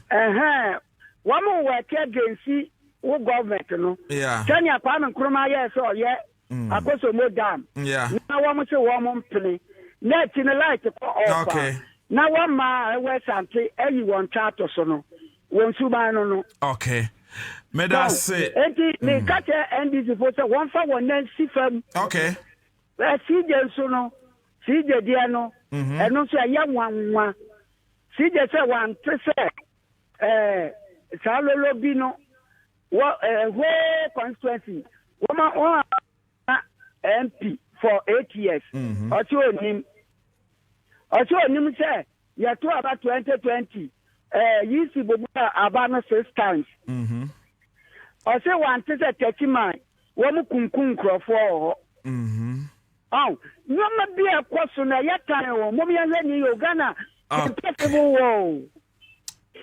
All right, may that say. Nyamisha, my boss. Once a boss, always a boss. Dr. Sammy Gordon, true. I am a boss, a great man of God as well, a very astute business person. And Dr. Sammy Gordon, true. I salute you, Doc. I hope you are doing very good. Doc, you are always my boss. Nyamisha. Peter Harikondia is watching live. Hey, Odia, Mafwa. You are watching us live. Nyamisha pa Mafwa. Hope you are doing very good. God bless you wherever you are. But yachame office entimebaho. I na name na watch me. Na PR class ye nyina na yekoye nti o nyame adom wafrosro no ma atweme so na mesumi nkodu sro hobi odi ade ma for God bless you. And Dr. Sammy Godnetro, God bless you. Joyce Akumesa is watching me live in New York. Joyce Otadan Mpome, I believe the nyamena dum bibia sheye bia nyaminka honombo ho ban ate eti Mrs. Korpe Joyce Akumesa, I salute to Mrs. God bless you. Also, bet me a friend, our Basubi, Yedin Komo. Cocobot pays 237 million Ghana cedis to farmers. If a petitioner Kokoma Omampeni, His Excellency John Dramani Mahama or referred to CJ onya any prima facie, there's no prima facie and on the assembly and kunko. Okay, Joyce, you are good. I'm also good. God bless you and may the Lord be with you.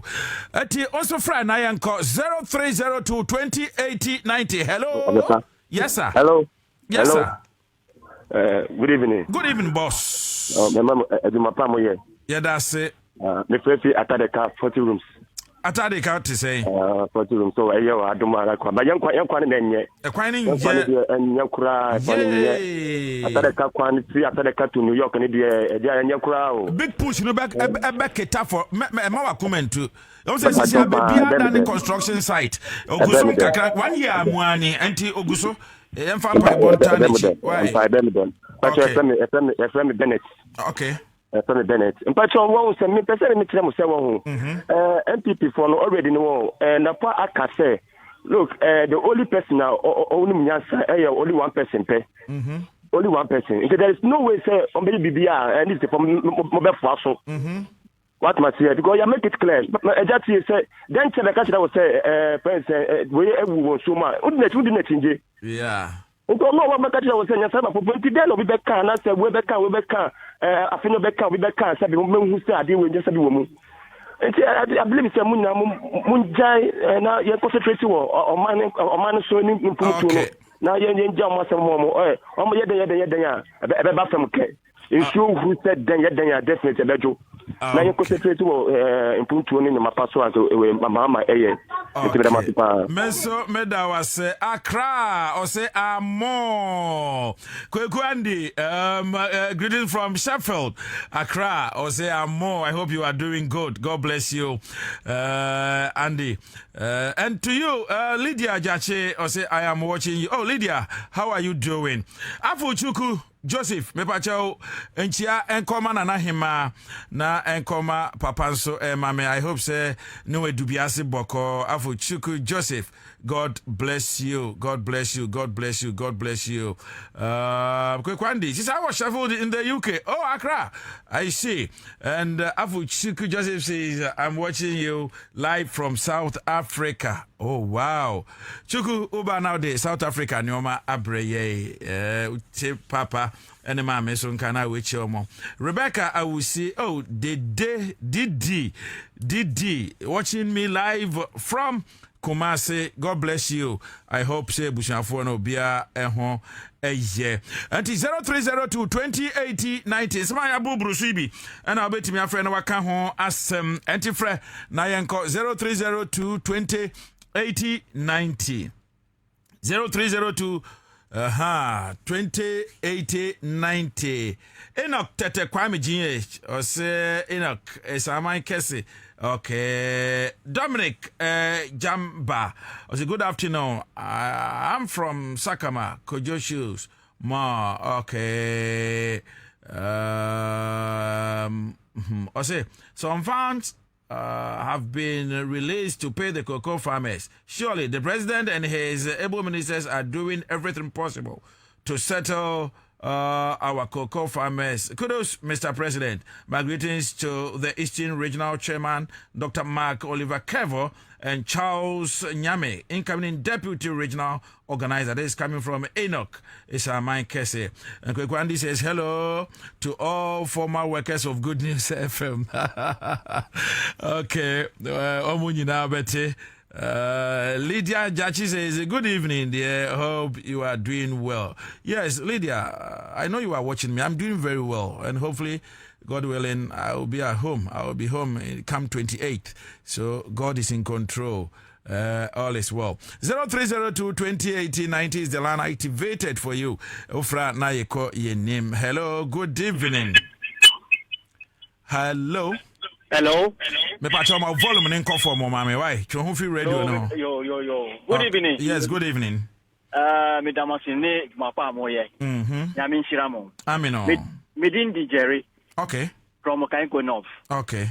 Me pa cho ye beda ye mampenia se otinya nya skane bia de e dia twakoko ameso no. Nemom adiba ko ye mi ya ne se.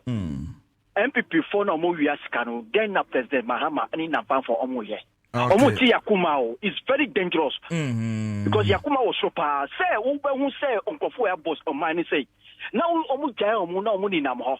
Now Makasa Bessa Passem Natomoso, I say Muna Mube baby, and come bet me at Chomukisas canning in Amaya. And to President Mahama, Boshana Ocean on person by this one. Omo person by this one, because I think it's in the Trabanu. Say, Yankee Sanko for because Omopa Bomobia, no Mutata Mu and this for. Na mutata mu na mu yam hu tisa sabisabio omuna mu ba assassin so so mu ba power na ma ja mu tisa ayi na akoye say planting na mu ye say ye dia ye ba ye nchimu yesu ye dia mu ba ase ndc ni MPP they are the same mu ye nya ye be hu say mu ye the same. No, there was a very big difference, but since the communicator is here, member they can react nesa mo be kan ho na fe e to apo 0302 2080 90 ya share Sam ya share petitioner call my penny one ma will refer to CJ and then ya CJ so hello, good evening. Good evening, Nana. Boko there.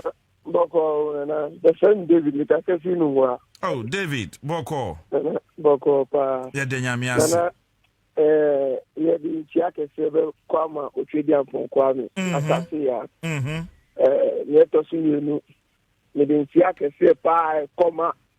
Sakra, Moamu Sakra, incoming Sakra. In chair Kwaman. I see. Nana, that is nearby. No, Nana, Gana for your ninja who FIEC, any Napal for any special prosecutor.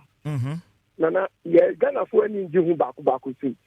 Shania Adukwe Jane Vivi voter reading apart from the almost me and Twaba. Santro Philolobi Akpafo good. Shetekima Shenyame Kosu on Nana Shanyame na CJC evidence in Honum into Omun Kosu and your Mudima. Nana Shadi Adamudi Bakuno Koeno. Near Akufado Unidino. Shadio Mudi Charlotte say Atama any so enemy be Samamino. As to now, I was like Akufado actually pack Amaminito because why anybody? And you buy a year, you see a wolf from Sobia, no more. And I'm gonna for your boon do that, that is nearby your boon do so. Your boon do so capre. That was a very good afternoon to you, Dr. Frederick Ofori-Nuakon. Dr. Frederick Ofori-Nuakon. Doc, I hope so. Bibia Wako, Anna Wichia, Quesimesa, ne Mami Atre, and Ebushafoni na Ede Amamenti. Good evening once again, Dr. Frederick Ofori-Nuakon, who is also a very powerful journalist with Ghana Broadcasting Corporation. Doc, good afternoon. Nana Ejay Katechie.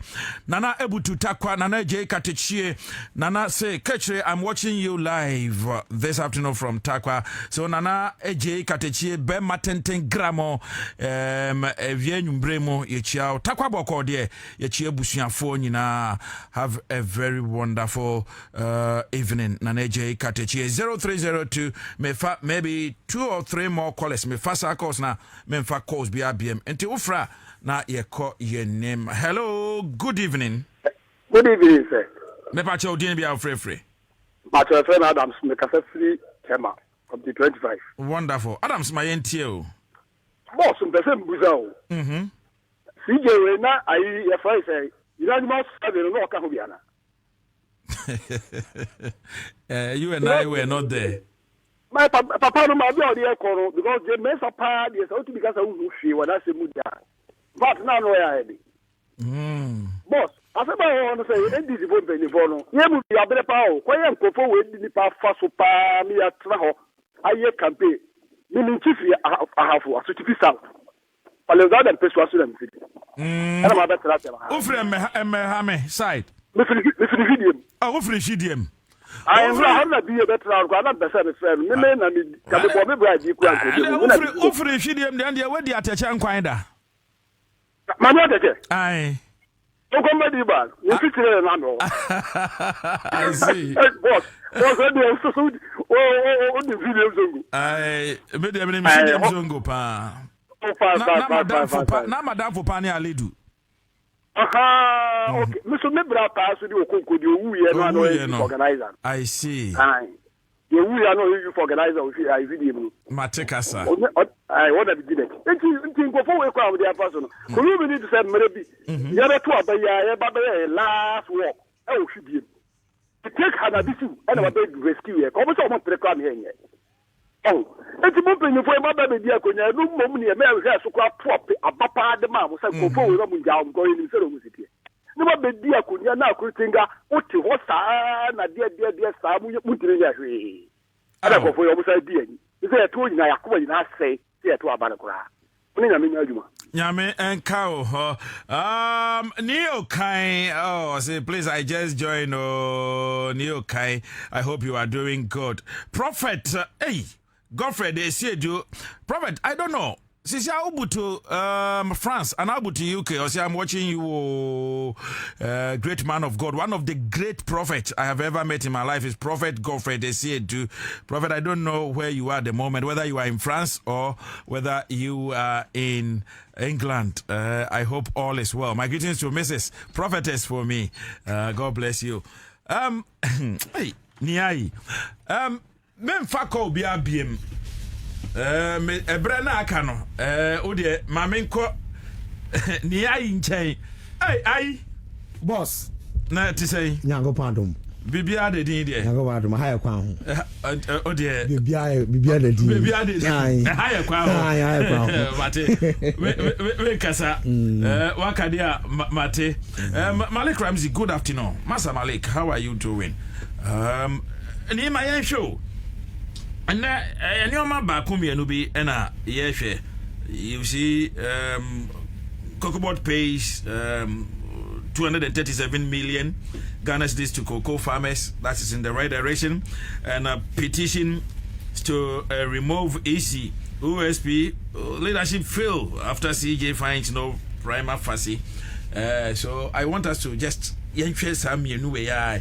Na if you brand Prince Kujo of Osuare, I see the NDC has really disappointed us.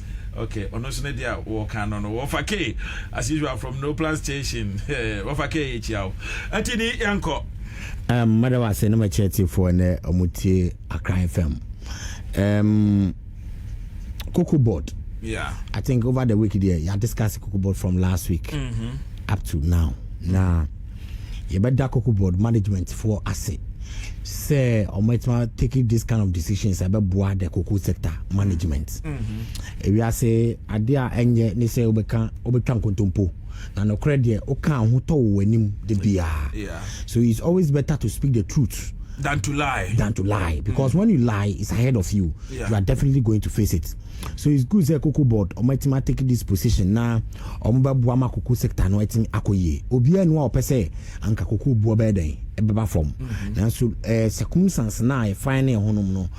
Ade no kra a obia so ye den ehu ena mana abasa. Okay. Enti a car won ma was Cocoa board entua Emma contractors ne nkofo omo ne omo yadwuma say the bear going forward no sa supplies ne contractors no omotima hands omo ne Cocoa board ye no was omo nye no I think it's good say omo tua sa eka no abeda I say e ka bi da ho no ma de bia fight omo productivity nti beda Cocoa board management for asset. Okay. So omotima sa na going forward no MPP4 omo the cocoa sector hypocrisy no omo hwe no munjai cocoa yemfanya politics politics na all the better politics are manokre and daddy. Yeah. Say omubu say broad daylight na say uchiti cocoa kwafo a yina bisima eden akabi. Ba nya say obi NGT obi a na opese untu futrongu cocoa kwafo ni say SNDC for na pese mo eden NGT omo na e be kan wasem. But at that time as of time na I think was it Honorable Rico Poku and the finance minister Eka say cocoa buono kra at that time now it was I think was it $10,800 $800 yes. Until that time that amount as I was around 6,000 and around 6,000 plus so 6,000 plus while the dollar was 14 15 15.5 the dollar was then 15.5 yeah. So they failed to pay the 60% to the farmers. They pay 30. They pay 30. Government takes 30, then farmers are taking 70. But MPP rather pay 30 to the farmers and they took 70%. Yeah. But today, prices are what government so no. Any what NDC is giving to the farmers no. NDC is rather giving 90% to the farmer. And the government is only taking 10%. It's 39 something and yes. Yes. So the NDC government is doing so well because we are so much 70% in poor. A war say a regulation a year or if you put that amount, then price can be back from crack. So the government is really doing well, and then the management there we need to commend them because in terms of crisis, that is when you see leadership. Yeah. In terms of crisis. In times of crisis. Yes. That is you need to display leadership, and we need to commend the government. Now you do cocoa board there no air to form no. Now you call electoral commission. I think say during the weekend say no anana signing na release in the Bible thing. I say the current chief justice where is the electoral commission.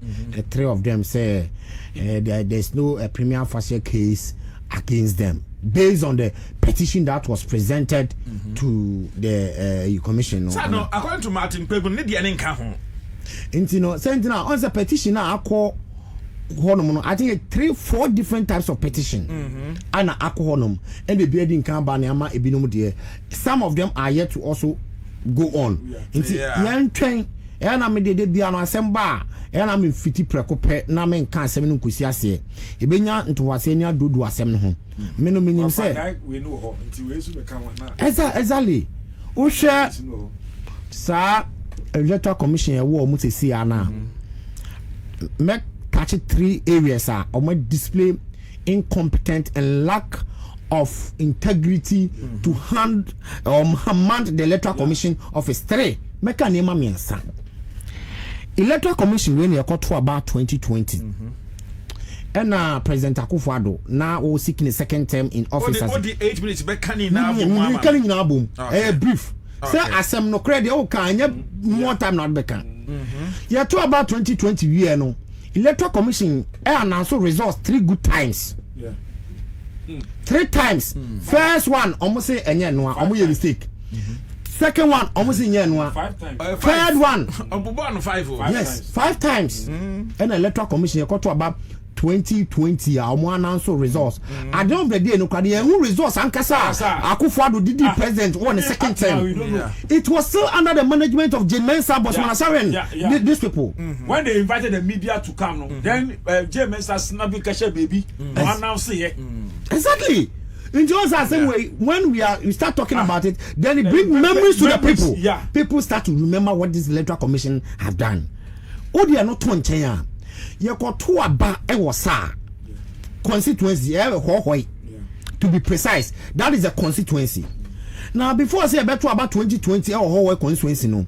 Now, Obin Kanche Electoral Commission say, Uncle check constituency. Even if the people are calling now, you look at the time frame, whether it is possible, it's doable before you try to divide the constituency into 2. If you are dividing the constituency into 2, then you should make sure say your division will not affect either side. It was the MPP government who decided to divide the region itself, the voter region and then the OT region.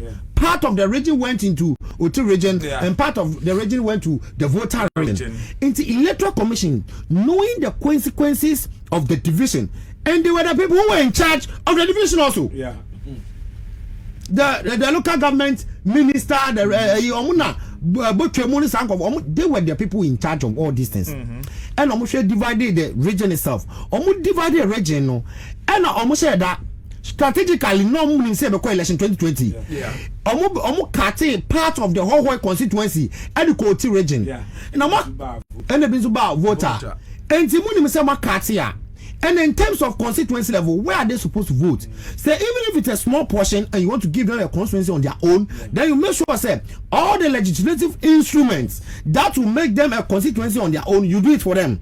Because per Ghana constitution, there's no way one constituency should fall within 2 different regions. No. Until dividing region, now then the constituency too. If you want to divide it, then you divide the constituency as well. But they deliberately, the Electoral Commission, deliberately divided the region and they divided the constituency and they denied the people of SAR from voting in the parliamentary election. The people were able to vote for the presidential election and they were not able to go vote for the parliamentary. So for 4 good years, the people of SAR were not having a representation, member of parliament, or these communities. So the people were denying access to a lot of government national cake. The people of SAR. Now, only representation. No, parliament.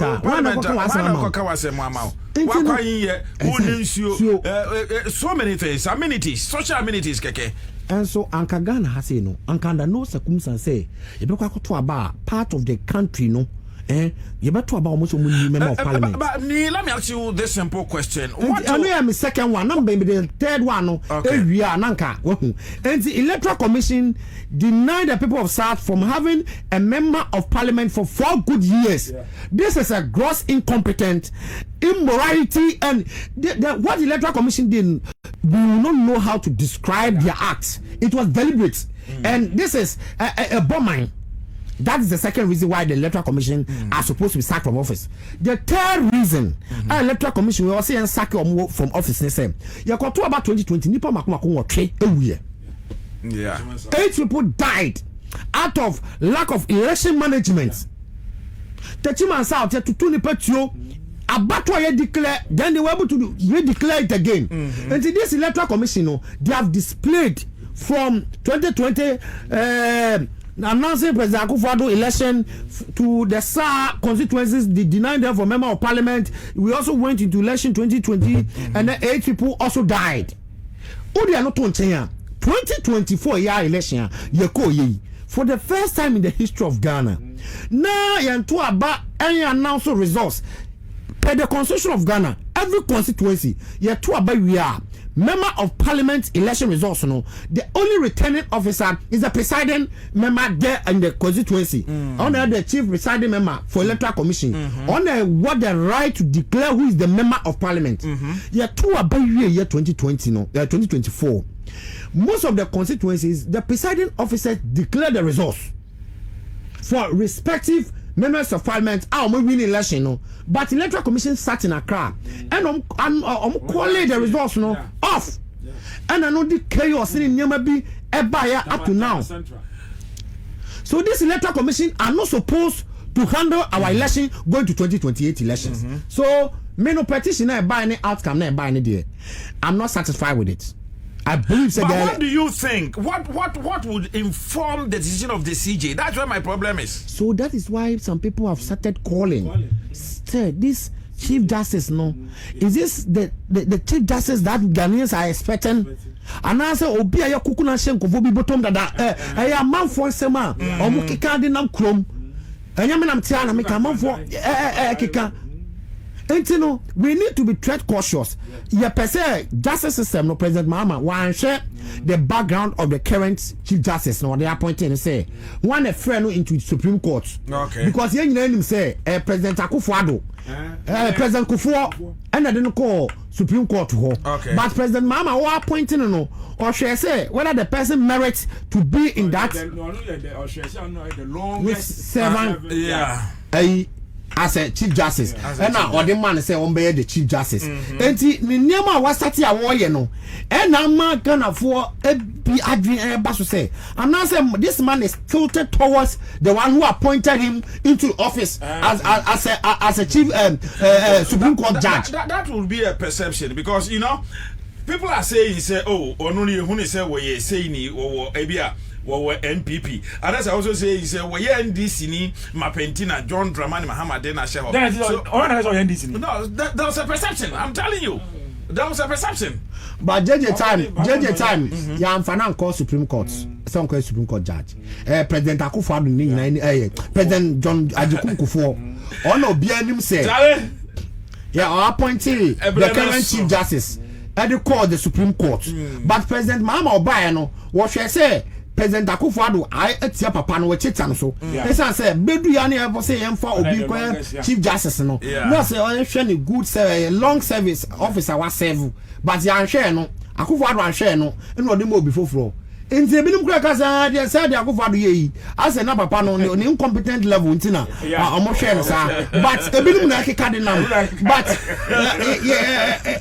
never be a besin ko ni na buy but going forward no we want to go into election 2028 serious yam pese ye be election e be wie na results ye be announce no ye be announce election 1 ye be announce 2nd ye be announce 3rd ye be announce 4th now ye who the actual results are the na be win election no odi be win no e ba sa e di nipokunkum ba e di how cry ba how 2020 results when we say 2024 election we cry it has got to do with trust issues. 2024 election we are electoral commission we results on the entire results say 276 constituencies 38.2 and also got 41 yes which is no one even knows up to now so this electoral commission I'm not going to call it results the man okay so if you are a political party and you have the media at your side and they were able to collect the results ahead for you then they call the election all right Nana Maya boss good evening bro I'm watching you from Italy. Nanama, how is Italy? And Ronnie Snizzle from Aprade in Kumasi says, Nanania, Ronnie, Michia Pumpuni, Honorable Emilia Atta, Sama member of parliament, and the minister for fisheries, Osimi Chiama. Osimi Chiama,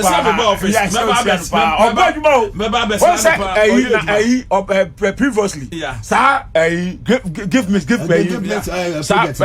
no, sir. Or a patriot of the chick in I mean premise and that would think of you Dabi. What take them? And then my first day got 2 pools say, yeah, chairman number and Yasa. And then honorable Emily Atanti. Yeah. And then Nango Posiano. Oh, Yamisha Milata. All right. So Ronnie Snizzle, Osina, and Clara Dacon Aqua is watching. His Excellency Schwartzman is watching. Hey, Bama, Tamati say, William, Anadula Bale, Willie, let us say, Maminchia, Naminchia, Odro, Miamini Abema.